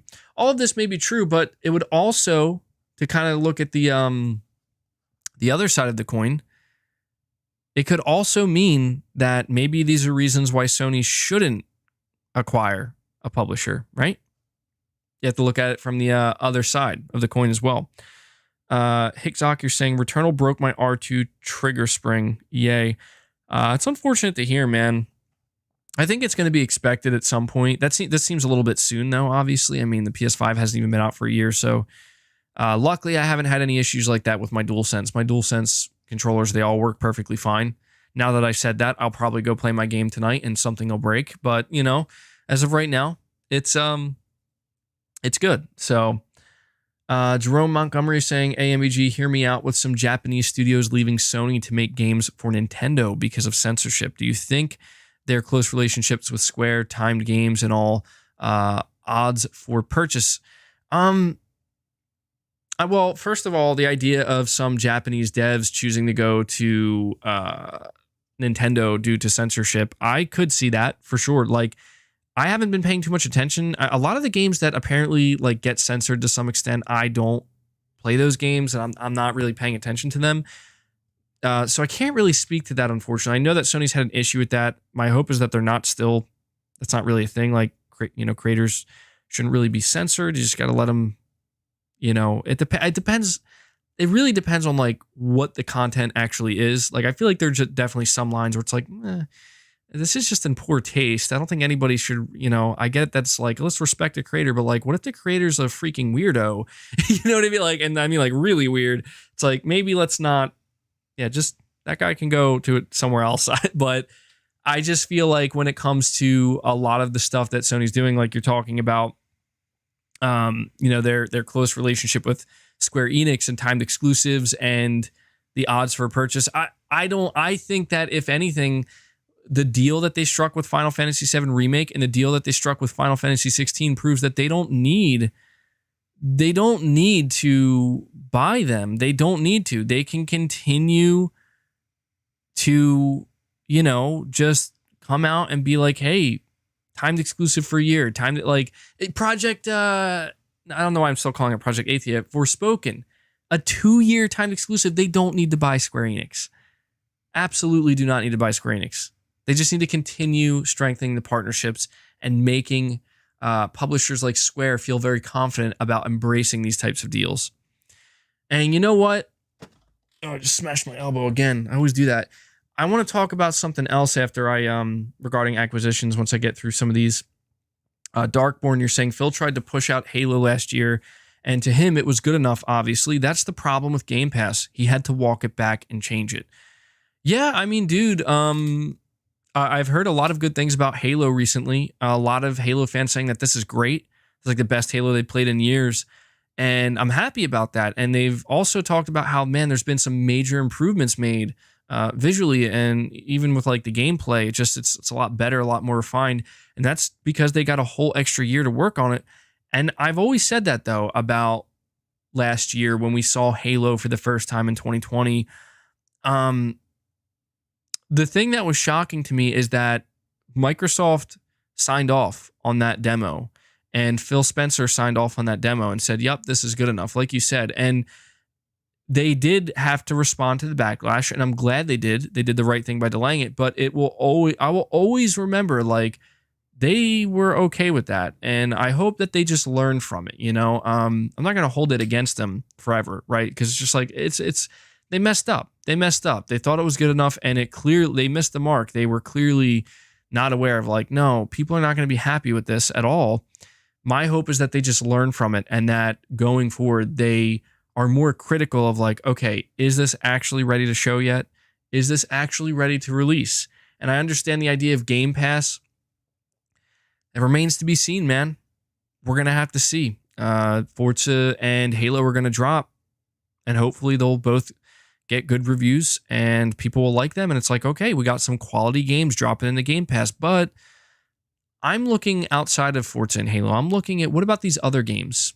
What about games like Redfall? What about games like Starfield? Like, I want to know, like, to me, that's going to be the real test of, like, are these games going to actually be quality? And, if so, how are people going to respond to it? Knowing that if they're maybe not as high quality as people were hoping, will the fact that it's dropping into Game Pass alter their perception of it? That's what I'm going to be looking for over the next year and a half. Drex Viathan, you're saying there's a reason why Xbox games are leaning on games as a service so much. They need to make it up somehow. Of course. I mean, a system like, not a system, but a subscription service like Game Pass lends itself very naturally to the games as a service model. It's pretty close to the free-to-play model, right? But you're still asking for $10 essentially for entry a month, and it just lends itself naturally to the games as a service. My thing with the games as a service model is I actually don't have that big of a problem with it. I think that when developers and publishers were first figuring out the games as a service model, they really kind of messed it up with the whole loot box thing and just making these unfair, just egregious monetization systems. But I think that as we've progressed, developers have begun to realize and learn, and publishers, more importantly, publishers, not developers, but publishers begin to realize that there's a smart way to do games as a service. And when you figure that out, when you figure out the right formula where the publisher and the developer can win and the gamer can also win, it can be a win-win situation. I think that's when we get games as a service that actually work. I think what's concerning, slightly concerning I don't know if it's concerning, but we'll have to see. I want to see more, I don't know. I want to see Microsoft embrace more story-driven single-player game experiences. I feel like they're still not really prioritizing that. A lot of their games are, like multiplayer or, RPGs for sure. But that's why I'm so excited to see Hellblade 2, because I feel like Hellblade 2, as I said, it's like Hellblade 2 really is that game where it's like, that seems like a game you would see on Sony's side, but we're actually going to see it on Xbox's side. I'm interested to see that, and I hope it goes well, because if it does, then Microsoft will be like, okay, you're saying MBG, what games have done it right? Well, I feel like the games that have done it right, you see them still existing. You see, like, I mean, I can't speak to a lot of them because I don't play them, but they seem to be thriving, where I hate to say it, but Fortnite kind of got it right. I know that's crazy, but they did. They've proven that, like, here's how much money a free-to-play game can be and how popular it can be. But if you're talking about games that are less, like, overall widely appealing, I look at a game like Rainbow Six Siege. They've effectively turned that into a game as a service that it does well. It does well, and it still makes them a lot of money, and they still provide content. I don't know how happy or unhappy the player base is. I just know that it still exists. It's still around. Even like Destiny, right? Destiny 2. There are definitely examples, and that's why I feel a little bit more confident in looking at Sony, knowing that they're going to be doing more games as a service and more multiplayer games on top of their single-player offerings, because obviously Sony has to look at this and be like, okay, they're taking notes. Like, this is how you do a free-to-play game model. This is how you do, like, the Twisted Metal game is going to be free-to-play, apparently. It could work. But it has to adhere to that formula. If it deviates from that formula and goes off the rails, then, it's going to be a problem.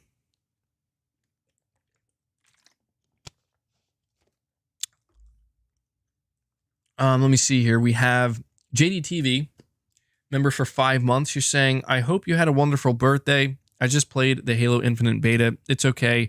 Yet I can't wait. You're saying it's okay, yet I can't wait for the Battlefield 2042 beta in 3 days on my PS5. Yeah, that's true too, dude. I'm very much looking forward. Oh, don't I get on my tongue? It's weird. I had something in my mouth. I just looked at myself on screen. I just straight up licked my hand like a cat. Man, that was weird. Sometimes you do things and you don't realize exactly what you look like when you're doing it. But anyway, thank you for the birthday wishes. Yeah, dude, I've heard good things about Halo. I'm not a Halo fan, so I can't speak to it, but I've heard good things. When it comes to Battlefield 2042, absolutely, I'm looking forward to that. I'm definitely looking forward to meow for us, MVG. No. Definitely not going to do that. I already took it too far by basically licking my hand like it was a cat licking its paw. The things I do, man, I swear, I don't even, like, sometimes I do lack awareness with some of the things I do, but yeah, Stray confirmed. I'm excited for the Battlefield beta as well, dude. I think Battlefield looks great. I was getting a little bit nervous with Battlefield 2042 because it's like, is this game actually ready? Apparently the alpha technical test was kind of a disaster in terms of, like, it just not being ready. So hopefully it is. But yeah, I'm looking forward to playing it on my PS5 as well. Maybe I'll stream it. I'll have to see. I'll have to think about that. Don't hold me to that. We'll see. No, Shaky Shako, you're saying, MBG, have you seen the new footage of Final Fantasy Origin? I kid you not. The main character said BS to a heart-filled speech and proceeds to pull out his iPhone 13 and listen to Limp Bizkit music out loud. What? No way. Shaky Shako, I think you're messing with me. That's not real. Is that real? Somebody tell me. Guys, please. You gotta tell me. Is this real? This can't be real. This can't be real. Is this real? If it's, I'm gonna have to play it. You're saying it's true? It's true. Nuh-uh. Come on. You guys are trolling me. I feel like this is a troll.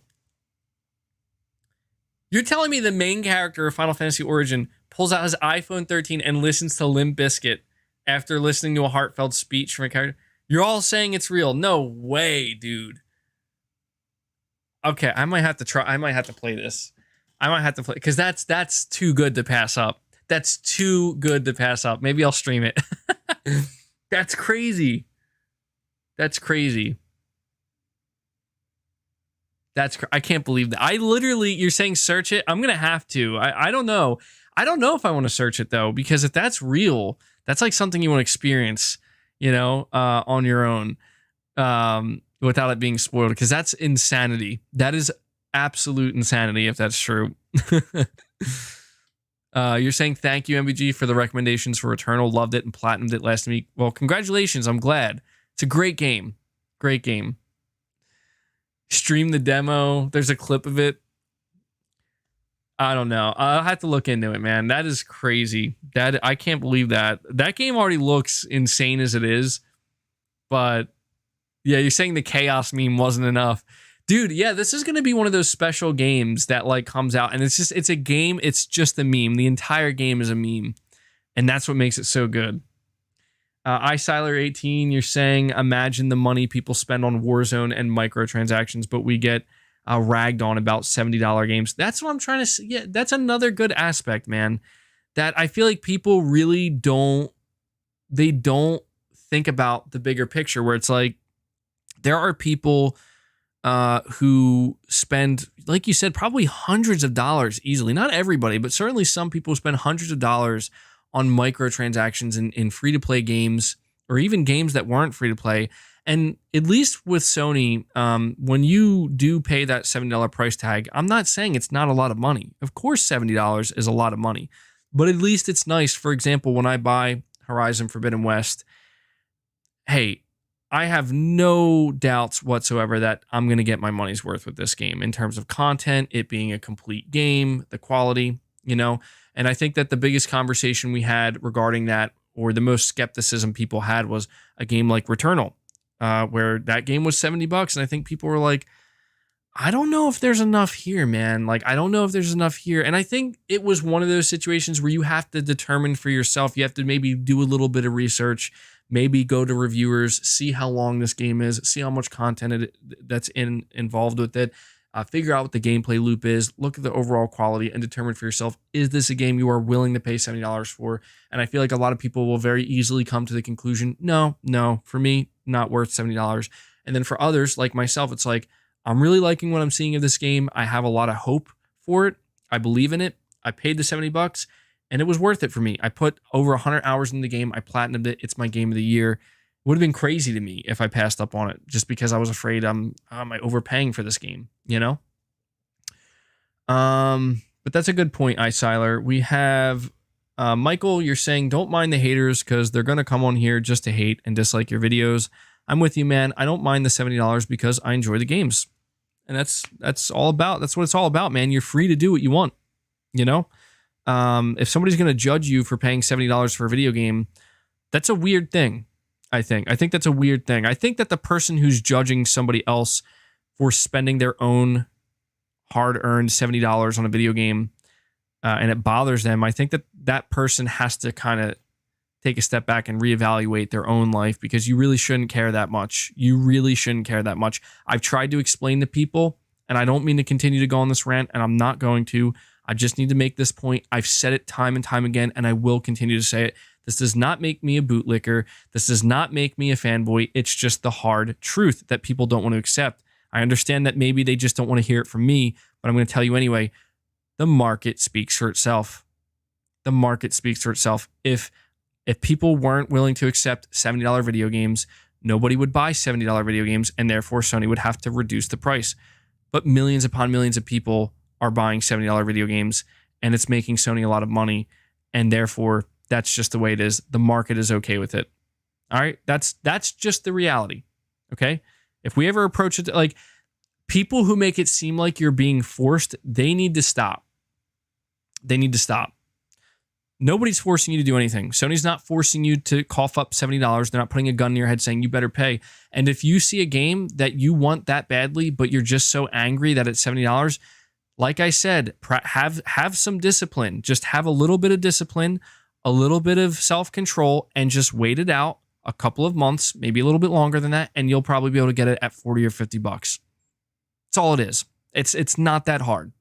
Okay? You'll find that the people who did you ever hear it's the empty can that rattles the loudest? Did you ever hear that? It's actually I heard that today. I was listening to some Metallica, My Friend of Misery, and that just comes to mind right now. So, but thank you for that, Michael. Leo, Jimmy, you're saying exactly what Sean Layden was saying. Need synergy with the studio they bought so they can just focus on the games. Exactly, man. Sean knows the game, man. Sean knows the game. That's somebody you want to listen to when he's talking about the industry. Sean, as far as I'm aware, is also not a big believer in services like Game Pass. It's not like he's talking. It's not like he's talking trash on Game Pass, but he's just saying that there's, there's reason for him to believe that this might not be the most sustainable thing in the long run. Space D, you're saying, and here you have Sony forcing all of their studios to do games as a service multiplayer games now. Ironic. That's not true at all. I'm going to bring something up to you, Space D, that you might find a little surprising. This notion that Sony is forcing any of their studios to do anything is a completely false notion, and there is a single, don't get me wrong, there's plenty of examples to prove why this is false, but I'm going to give you the best example. Why, if you ever hear somebody say, well, Sony's making their studios do this, or Sony's making their studio do that, I'm going to give you the best example I can think of right now. Everybody take a good hard look at Media Molecule, okay? If you are under the assumption or the belief that Sony has this kind of iron fist rule on their studios, Media Molecule should prove to you that that is absolutely the furthest thing from the truth. That doesn't mean Sony doesn't have expectations from each one of their studios. Of course they do. They have to run these studios. They have to make sure things aren't just going crazy, right? But Media Molecule has not made a game outside of Dreams in well over a decade. And when you look at Dreams, I think Dreams is great. I love what it is. I love what it represents. I love what they did with it. But that game's not making Sony money. No, Sony is not making money off of Dreams. Very few people at this point are going out there and buying Dreams. And yet, you know what Sony does? They say to Media Molecule, go ahead. Keep maintaining your game, and you guys do what you do. There was literally talk because of Dreams. I remember people were saying they're going to close Media Molecule. They're going to shut them down. And I'm like, no, they're not. Don't get me wrong. I wasn't saying it that definitively. What I'm trying to say is they didn't. I could actually understand why some people were seeing that, but I'm just trying to say, guys, if you really believe that Sony has this iron fist mentality where it's like every one of our studios has to make a game as a service, did you ever just think that maybe that's just what some of Sony studios want to do? Like, people get on Naughty Dog because they're like, hey, Sony's making Naughty Dog make a multiplayer game. No, they're not. They're absolutely not making them do anything. I know that there was the report that Sony made forced. So I don't think they forced Sony Bend, but they put Sony Bend on they were basically helping with, was it an Uncharted game? I think something like that. And I think that Sony Bend was like, we don't want to do that. Look, no one's perfect. Okay. When Shuhei Yoshida was the head of Sony, now we have Herman Hulst. They're going to make mistakes. Phil Spencer's going to make mistakes. It's going to happen. That's just the nature of this. But I think it's so interesting to me that there were reports. There was a report from Jason Schreier where apparently there was some strife within Sony Bend's studio, and they were feeling kind of disrespected because they're like, yo, we did Days Gone. We did the Sony thing. We made our own from the ground up AAA single player exclusive. And yeah, it had a couple faults, wasn't perfect, but we did it and we're damn proud of it. We earned our spot. Maybe not as the highest tier. I don't think Sony Bend is on the level of Santa Monica Studio realistically. And I think they know that, but they also were like, why are you putting us on Uncharted and working as, on something we don't want to work on? We want to work on our own stuff. We're our own studio. We don't want to work on an IP that is Naughty Dog's. And you know what? If you look at what's happening now with Sony Bend, Sony listened, dude. Sony was like, okay, you're right. And now they said, we're going to let you make a new IP. Make the game you want to make. And on top of that, I've been paying attention to Sony Bend on social media, and it just seems like they've been given a lot I don't know. Now they're showing like behind the scenes of Days Gone. And you would think like, wait, why would they be allowed to show behind the scenes of Days Gone if the game was considered like a flop and, you know, a sequel didn't get greenlit? And it's like, it's because Sony is clearly trying to show you like, look, we make mistakes sometimes. You're saying Sony Bend did outsourcing though, which is why they decided to ask to be trusted with a new IP. Yeah, don't get me wrong. I'm not saying Bend, like, it does make sense. Like, they have done that in the past. They've worked on previous IP, but it's just like, you don't want the Sony that when Sony Bend goes to them and says, we want to make our own IP or a sequel to Days Gone, and they say, no. We'd rather you work on Uncharted. You don't want to see that. You know what I mean? Although, I don't know, seeing a Sony Bend Uncharted would be interesting. You want to see the Sony that says, okay, Sony Bend, we're not going to greenlight Days Gone 2. We just don't believe in it enough. But we're not going to tie you down, and we're not going to end you. We just want you to make something else brand new. Go for it. That's why I'm excited, man. Like, I like that.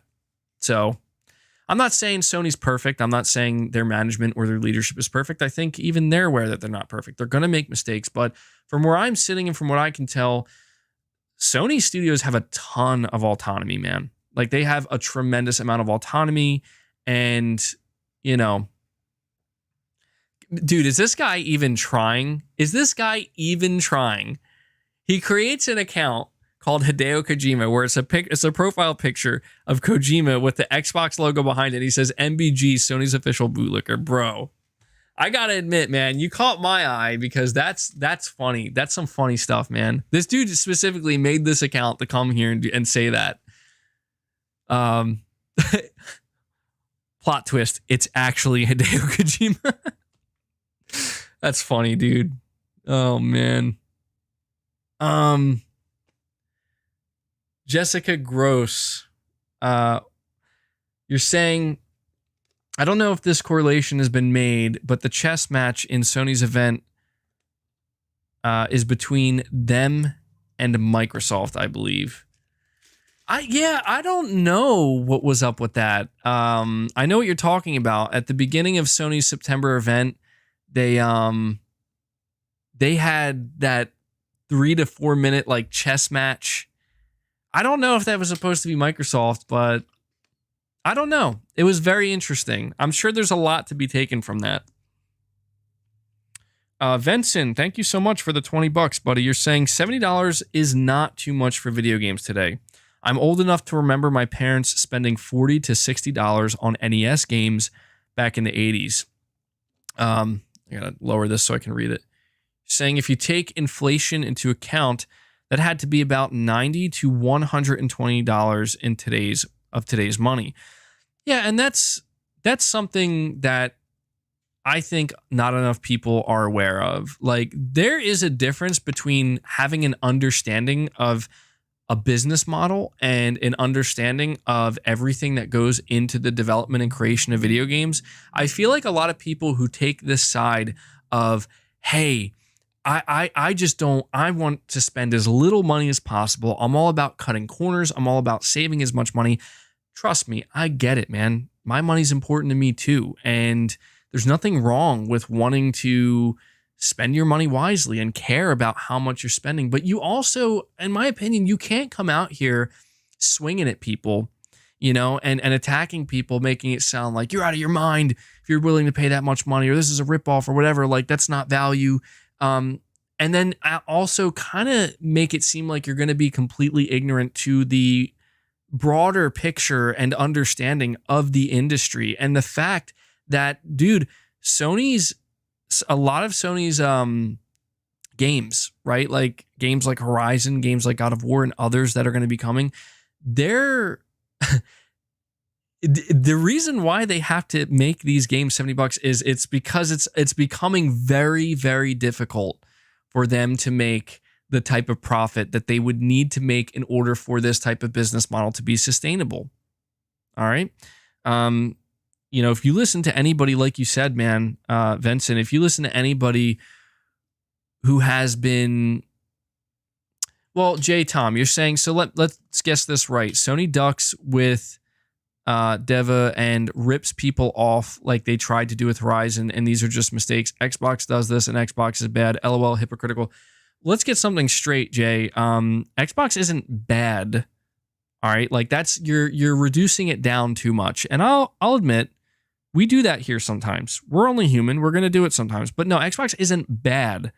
Okay, Xbox I think is good. Like I just think that the way Microsoft is uprooting the industry, I think what can be perceived as a great value up front, potentially, don't jump on me on this, okay? Don't attack me because I'm making it known. I'm not saying anything definitively. I'm saying potentially could be ultimately negative in the long run.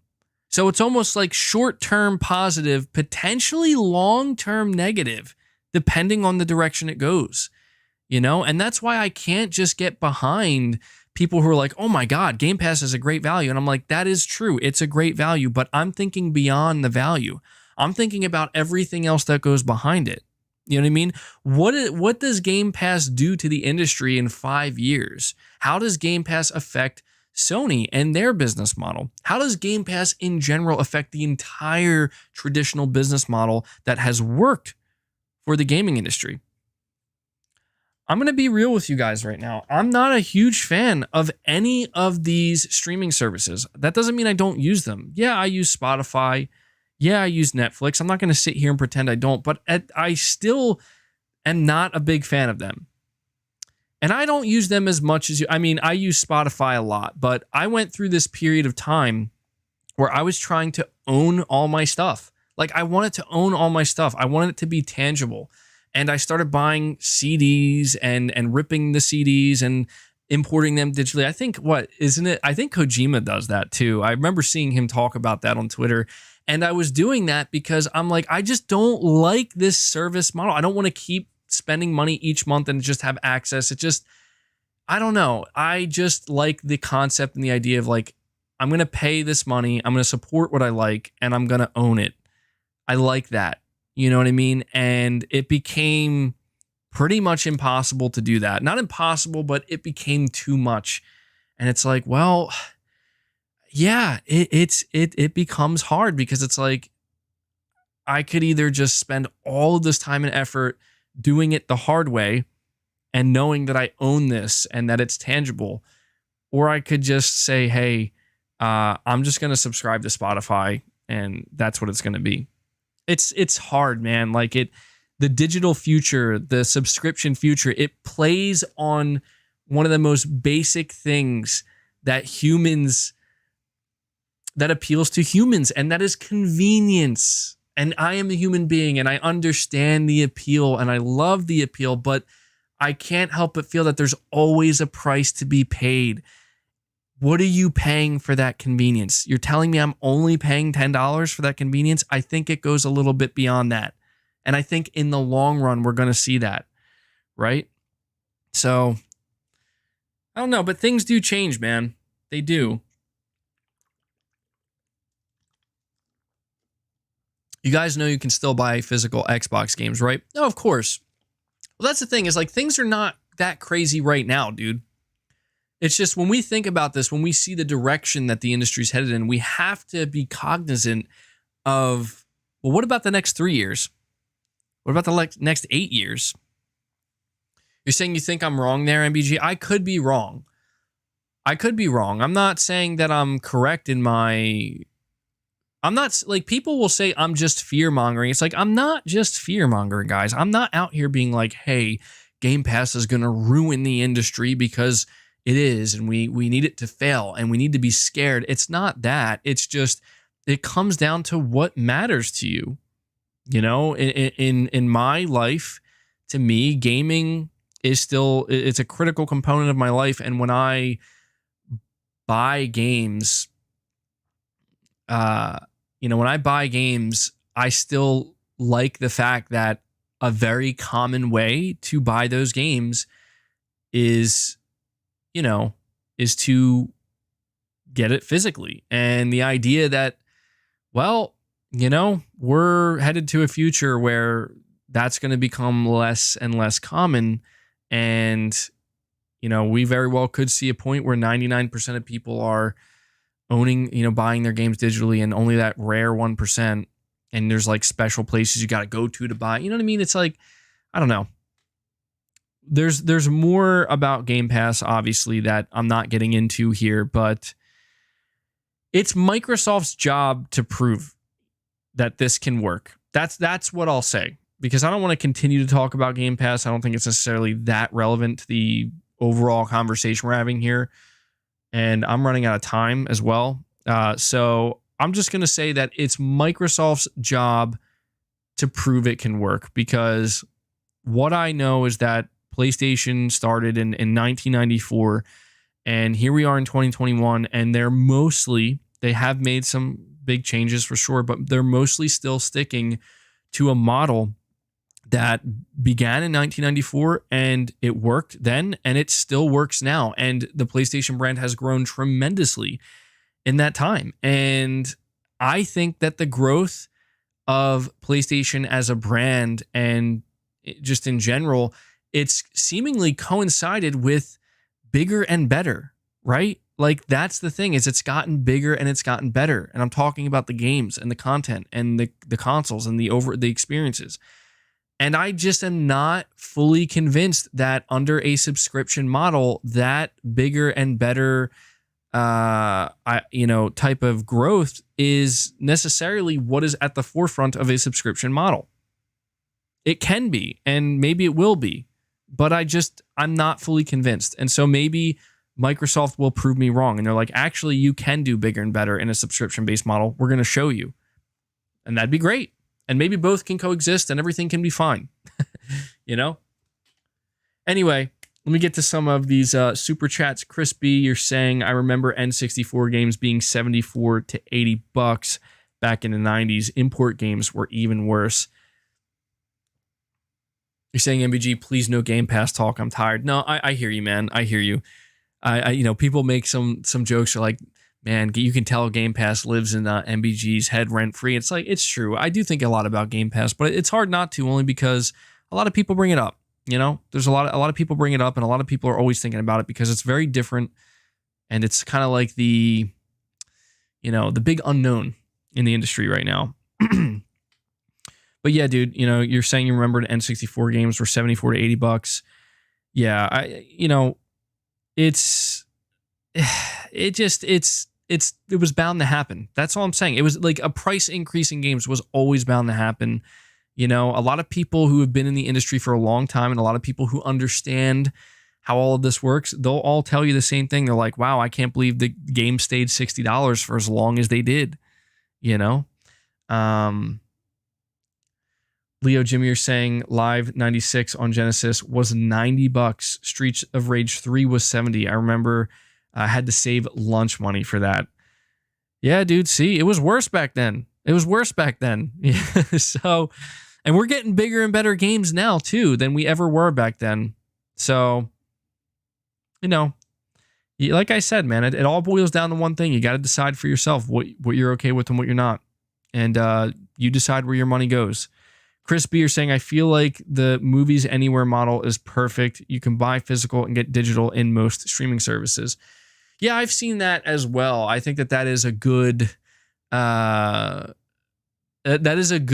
middle ground too, like basically having both, right? But I don't think we're going to get that with games. I think games at this point is pretty clear. You're either going to buy a physical copy or you're going to buy a digital copy. You're not going to be entitled to both. I would love for that to happen though. All right, guys, we have to move to the next topic because I spent a lot of time on this one. I'm just going to skip right to I'm not going to bother talking about the rumor regarding this new Marvel game. I'm just going to tell you guys what the rumor says and just move right on from that, because there's not much to be said about it. But essentially, that individual Special Nick, who's been correct about some PlayStation stuff, he said that there is another Marvel PS5 exclusive game in development, and he believes it's actually in development at Insomniac Games, which would mean Insomniac Games is currently working on 3 Marvel projects, and this time it's a multiplayer focused game. Some people have speculated that it's going to be an X-Men game, which could be possible. And there is just one thing I did want to acknowledge with this rumor, because when I covered it, I noticed there's a lot of people who are like, okay, they're kind of hoping this isn't true because they're feeling like Insomniac is too good of a developer to just make them the Marvel studio. And I actually totally agree with this. And I feel like it depends on what this Marvel game is. Like, if it's like an X-Men multiplayer game, like that'd be crazy. How could you not be excited for that? But I do have to agree that, I think it's a little bit excessive to have every single team at Insomniac working on a Marvel property. I understand why they would do that. And it makes sense why they would do that. But I do agree that I think Insomniac Games is too talented of a studio to just relegate them to only Marvel. Now, I don't think they'll just permanently do Marvel. I think that we could see breaks in between. For example, like after Spider-Man 2 comes out, and then eventually Wolverine comes out, or let's just focus on Spider-Man 2. When Spider-Man 2 is done, are they immediately going to move to Spider-Man 3? I don't think they're going to, because they don't need to, because they're going to have Wolverine. And so the team that's working on Spider-Man 2, I think that they could then move over to another Ratchet and Clank, a new IP, something else. So that's why I don't feel too bad at the idea of like, okay, they have a third multiplayer focused team that's making another Marvel multiplayer game. I think it could work. I think that they could have, rotation, you know what I mean? And then like when the Wolverine game is out and they're done with Wolverine, well then now we're focused on this multiplayer Marvel game that's going to come out after Wolverine or around the same time. And then that team can also work on something else. I don't know. We might be thinking too far ahead, but you guys can let me know in the chat. What do you think about the idea of Insomniac Games working on 3 Marvel games at one time? And so the final topic before I move on to community submissions is one that I'm not going to spend too much time talking about, but man, I have to talk about it. I know that a lot of people don't care at this point, but I have a few things to say because I want to make it known. That this is why. All right. I don't know if I'm going to rant. I don't even know if I have it in me at this point to rant.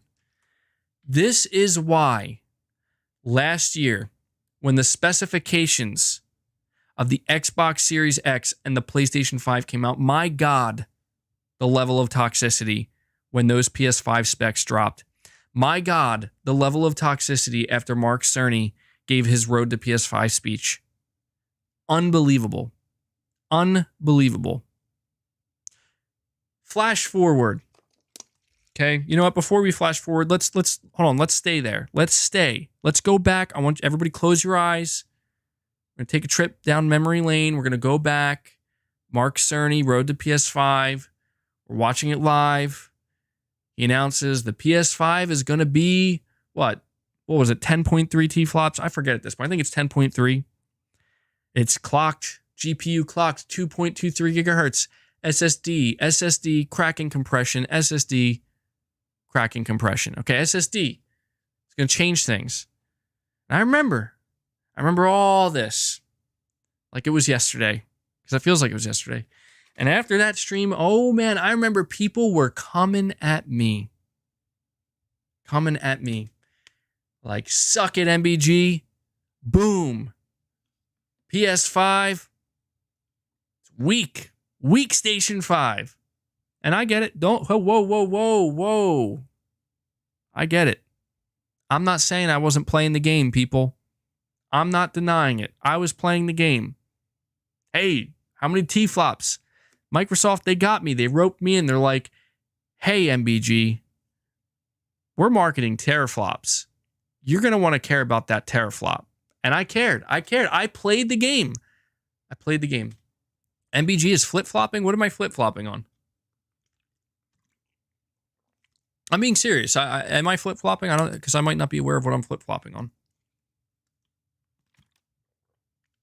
Yeah. Oh, yeah. Dude, oh my God. That 13.3 teraflop tweet that I made still haunts me today. It's because people refuse to acknowledge the fact that underneath it, I said, guys, this is a joke. It was a joke.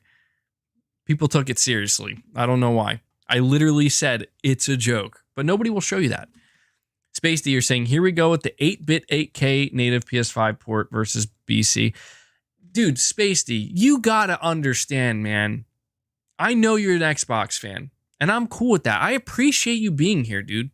I do, because it shows that we can coexist. But you gotta understand, and I feel like even if you're one of these guys where you were like, no, dude, I'm telling you, man, the Xbox Series X, it's the more powerful console. It's going to do better things for games. And that's fine. If you were that guy, or if you're the guy that like, hey, weak station 5, 9 point whatever T flops, overclocked, panic, whatever, you gotta understand the point that I'm making with this. And you can't deny it. This isn't a matter of what this game looks like. This isn't a matter of how you know, like the art style of the game. It's not that's not what this is about. All right? This is about making it clear for everybody to understand.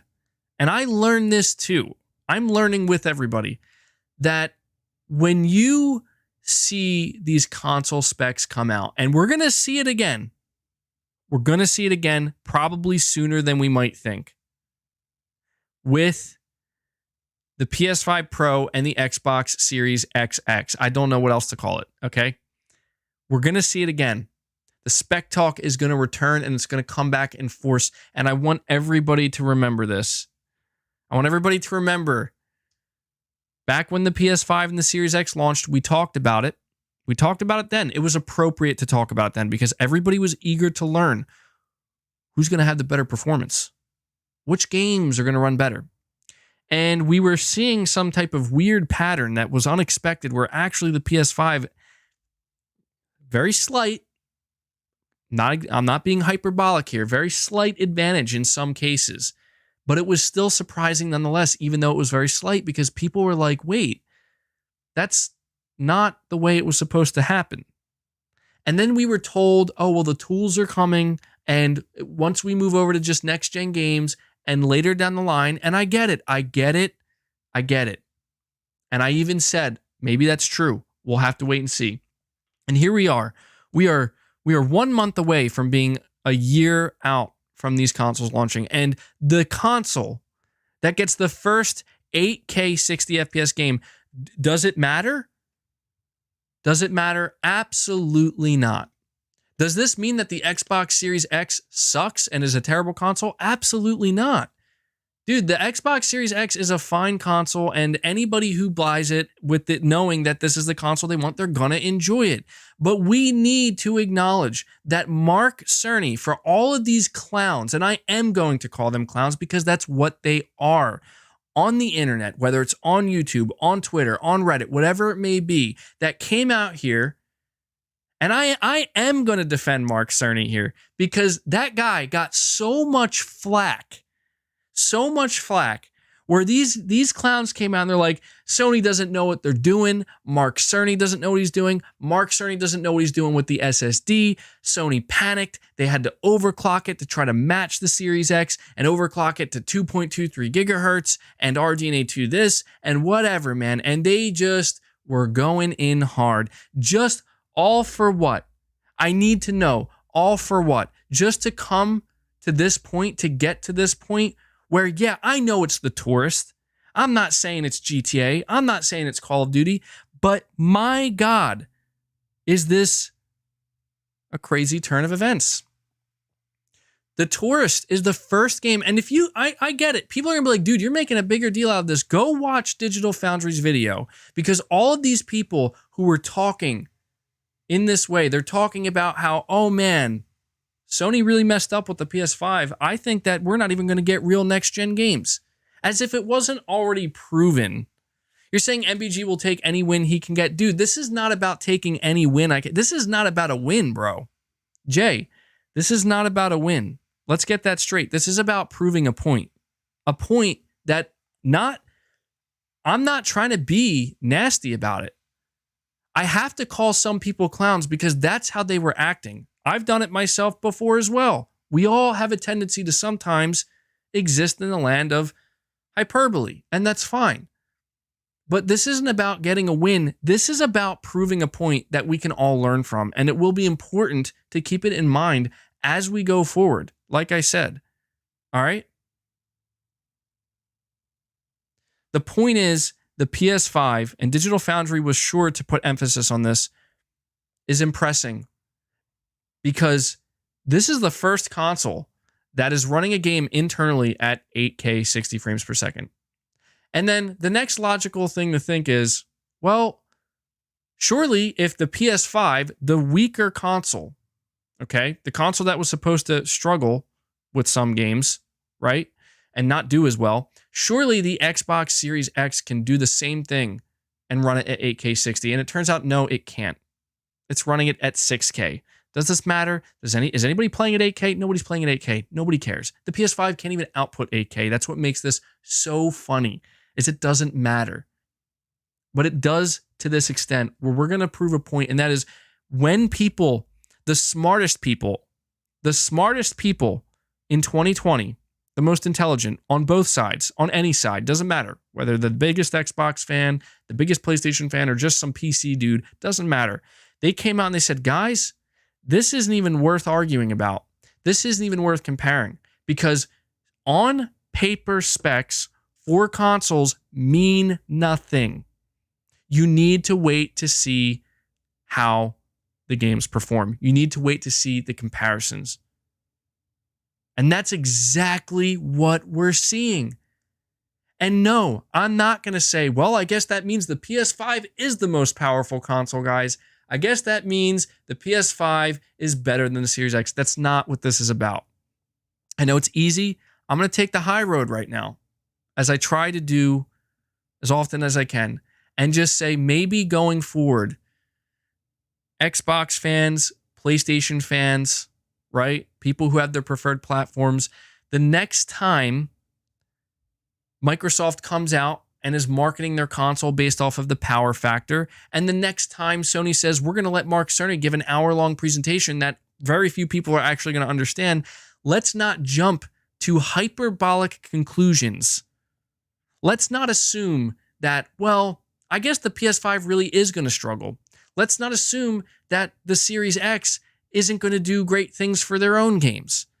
Let's just assume that these console engineers know what they're doing, including Mark Cerny, and that maybe teraflops actually don't really mean much when it comes to real world performance. So that's really all it comes down to, man. It was crazy to me, and I know that to most people it doesn't matter, but I'm in a different position. I witnessed this firsthand last year to the buildup of these new consoles, and I still do sometimes. And it's just, look, man, if the PS5 really wasn't as capable of a console as people, maybe thought it was, I think it's more than done enough to prove up until this point. But look at this, I Siler 18, you're saying building that giant freeway on Death Stranding Director's Cut while listening to the podcast equals the perfect combination. Well, I'm glad, man. I'm glad. I got to get around to playing that again at some point. Space D, you're saying, I understand, but Xbox doesn't have a native port. As far as I'm aware, I don't know off the top of my head, I'm fairly certain that the PS5 is not a native port either. I'm fairly certain. And look, if we were to find out that that's the reason, then it's like, oh, okay. So what happens then? That's my question, Space D. What happens then if it's like, oh, actually, we can get the game to run at 8K at 60 FPS on the Series X? You know what happens then? Even then, it's still a pretty good look for the PS5 for the weaker console because, oh, it matches it. They both, look, there's obviously going to be cases where games run and look better on the PS5 or the Xbox Series X. The only thing I've been trying to express to people, let me see, Joker, you're saying you won't see the difference until ML is deployed. What is I guess you mean machine learning? Both look good. It is big ups to the Taurus dev. They built it from the ground up for PS.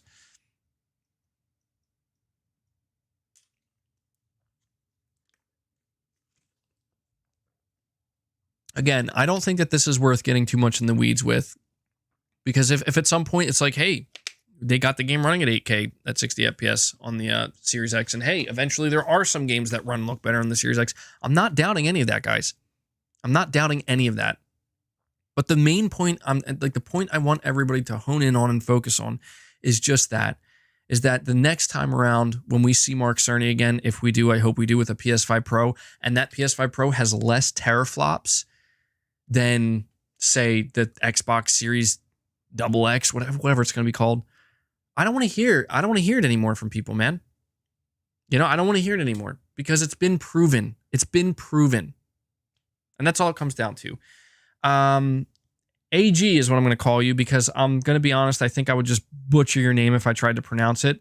Member for 4 months, you're saying, how is there still a console war? They have the teraflops and free games with Game Pass, and yet they still don't have the content for their console.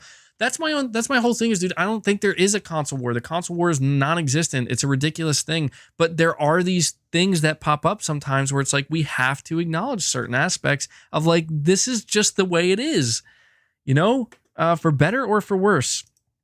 And it's not that serious. Anyway, guys, I am very close to running out of time here, so I have to speed through this. True Witty, you're saying Insomniac has machine learning already. Yeah, that's the thing, man. Is I've been here, like, my whole thing is, don't tell me to wait for something, and don't tell me when we're going to see the difference. We'll see it when we see it. You know what I mean? If it exists. But currently, to me, it seems like the PS5 and Series X are both doing good and holding their own. And I just feel a little bit more impressed with the PS5 simply because it was looking like it was, you know, people were saying, hey, it's not going to do it. Listen, I got to do 5 community submissions, but then I got to go. And I got to do these submissions quickly because I completely lost track of time. And like I said, I got a party today to attend. So, all right. Let's bang these out. I'm going to do it right from the community post. I'm going to read a couple of community submissions and I'm going to try to just answer them very quickly. So I'm doing it a little bit different today because I am short on time. So we have Kyle San, you're saying, he says, we've seen second party either become acquired, Insomniac, Housemarque, Bluepoint, or released from contract, Quantic Dream, Supermassive, Ready at Dawn. It seems there are some holes to fill. So who will become the new second party? Right now, we only know about multiplayer projects from Lucid, Deviation, Haven, and Firewalk, but there has to be single player offerings as well. That leaves the possibility of Kojima Productions, From Software, and higher tier indie offerings that we've recently seen. Can you think of anyone else exciting to step up and fill that role? XDev likely has secrets that we can anticipate, right? To be honest, man, this is a pretty boring answer to your question because I can't, like, you know, you're basically saying, like, are there any exciting studios that maybe we don't automatically think of that I could see filling that role? I honestly can't think of any. I feel like the studios that are the most obvious are the ones that Sony would be likely to acquire. We've seen that with Housemarque. We've seen that with Bluepoint. I think Firesprite was the only one that's really like, oh, I didn't see that one coming.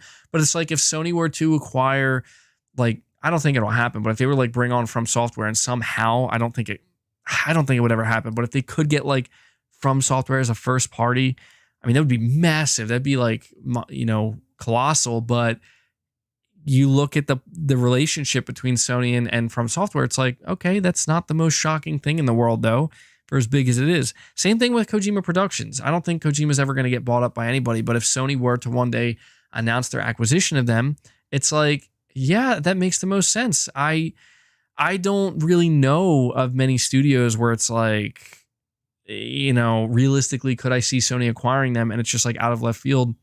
I don't. So you're saying Sony needs to buy Katakawa if they want From Soft. Yeah, I think there's a little bit more to it. Scott Hughes, you're saying if you could put Kojima on a game franchise, what would you like to see? You know, not counting Metal Gear, Silent Hill, or Death Stranding. If I could put Kojima on a game franchise, that's really tough, dude.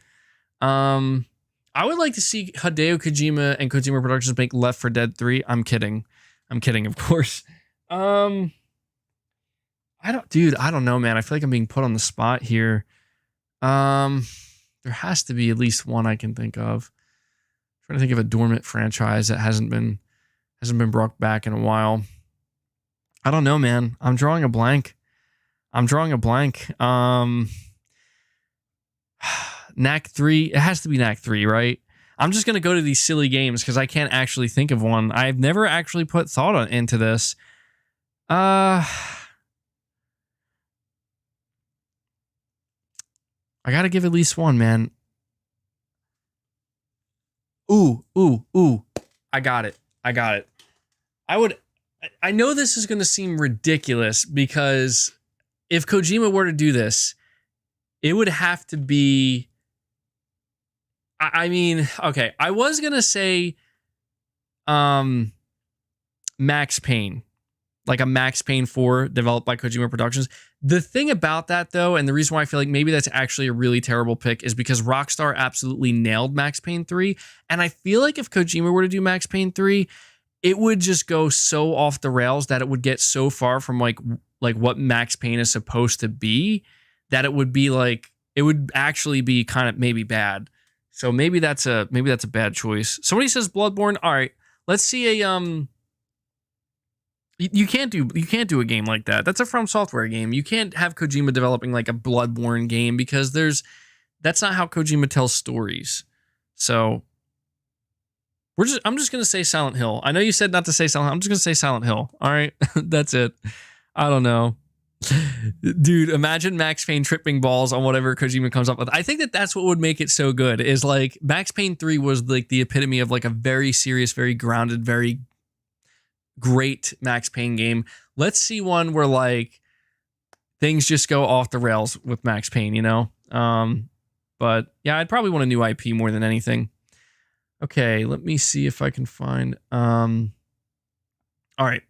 Ape says, as a PlayStation guy, my expectations for Halo have shot up. What's your most hyped Xbox game? Corey Barlog stated that Ragnarok would be the end of the Norse setting for God of War. What setting do you want to see next for God of War? Have I seen the new Venom flick? What do you think? And so he's had a couple questions here. I've not seen the new Venom. My most hyped Xbox game, I know this is going to sound crazy, and really probably just not what anybody was expecting. Even beyond Hellblade 2, it's State of Decay 3. I love State of Decay 1. I thought State of Decay 2 was okay, but just so much missed potential. I'm absolutely like excited to see what Undead Labs can do with essentially, I don't want to say an unlimited budget, but just having a massive budget, growing their team, and having the full backing of Microsoft. I think that the State of Decay formula is absolutely an amazing formula. And so I'm excited for that, man. But I have to say, like, Hellblade 2 is right up there as well. Crispy, you're saying imagine Final Fantasy or Resident Evil with Kojima. Yeah, true. Resident Evil would be a good one. I don't know why I didn't think of that. But yeah, for my game, it's going to have to be State of Decay 3.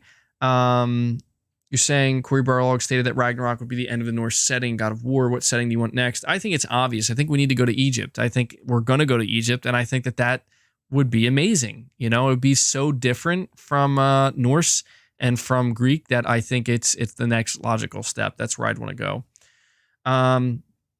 Okay, the Mark Shark, you're saying when you beat MGS4, did you feel like you just completed your childhood like I did? I remember sitting in the credits and hearing the music and feeling so sad.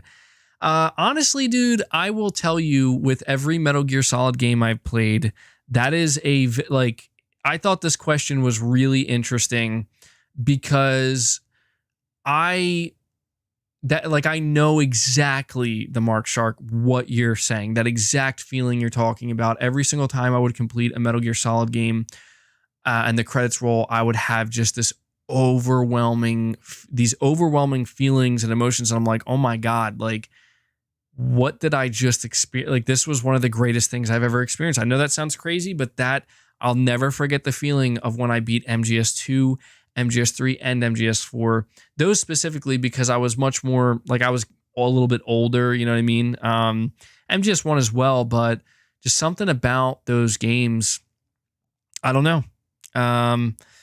It was pretty crazy. It was pretty crazy. And so when you talk about completing MGS4, like, that was, I was like, man, this is it. Like, this is it. That's why I was so shocked when we ended up actually getting an MGS5, because I thought 4 was it, you know?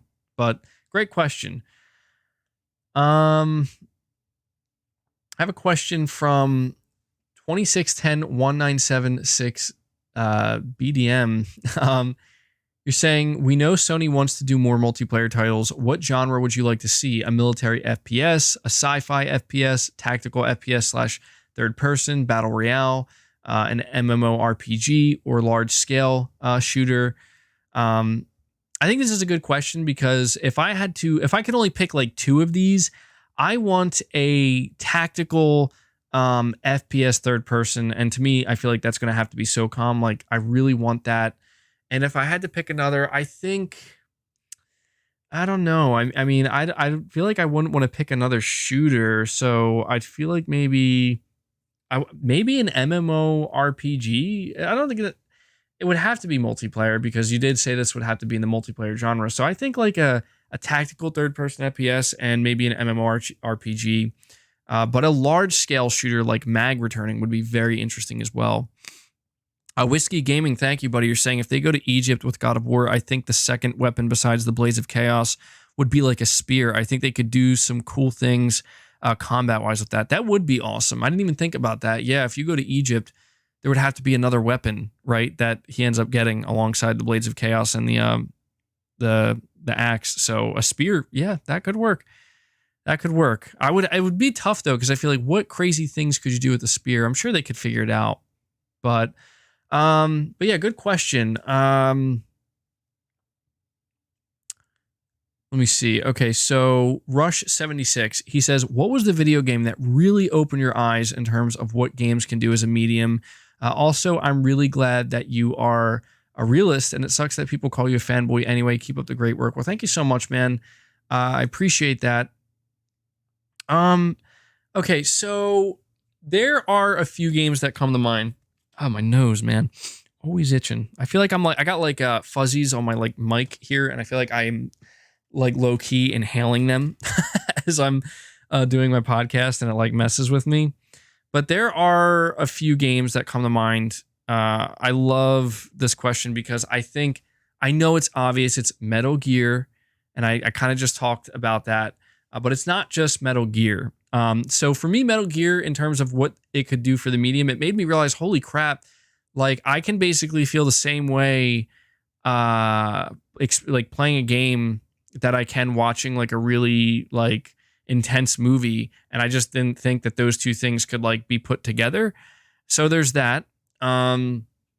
There's another game is Dark Souls, absolutely Dark Souls. That was my first like real experience with like a hardcore action RPG. And what that made me realize is that you can experience games in a very different way, not just in terms of like the challenge, but also the way the story is woven into it. And just, I mean, it just feel like it, for me, it like revolutionized like what, like a game that I didn't think I would enjoy, and it ended up being like one of the best things I've ever played. So for me, it was Dark Souls. I mean, I know that to some people it's like, maybe not, but for me it was.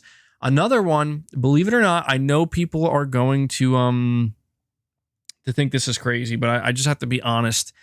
It had to have been, I think, I don't know. I'm trying to think. It was definitely one of the Grand Theft Auto games. I'm just trying to really think about which one. I want to say it was like San Andreas, but I think realistically, I don't know, man. When I played GTA 5, and I know this sounds crazy to people. When I played GTA 5, the thing that really, and this carries over to Red Dead 2 as well, the thing that really blew me away was like, I cannot believe the world that is on display here. Like, this feels like a real, like legitimately a real living, breathing world. And then that was amplified with Red Dead 2.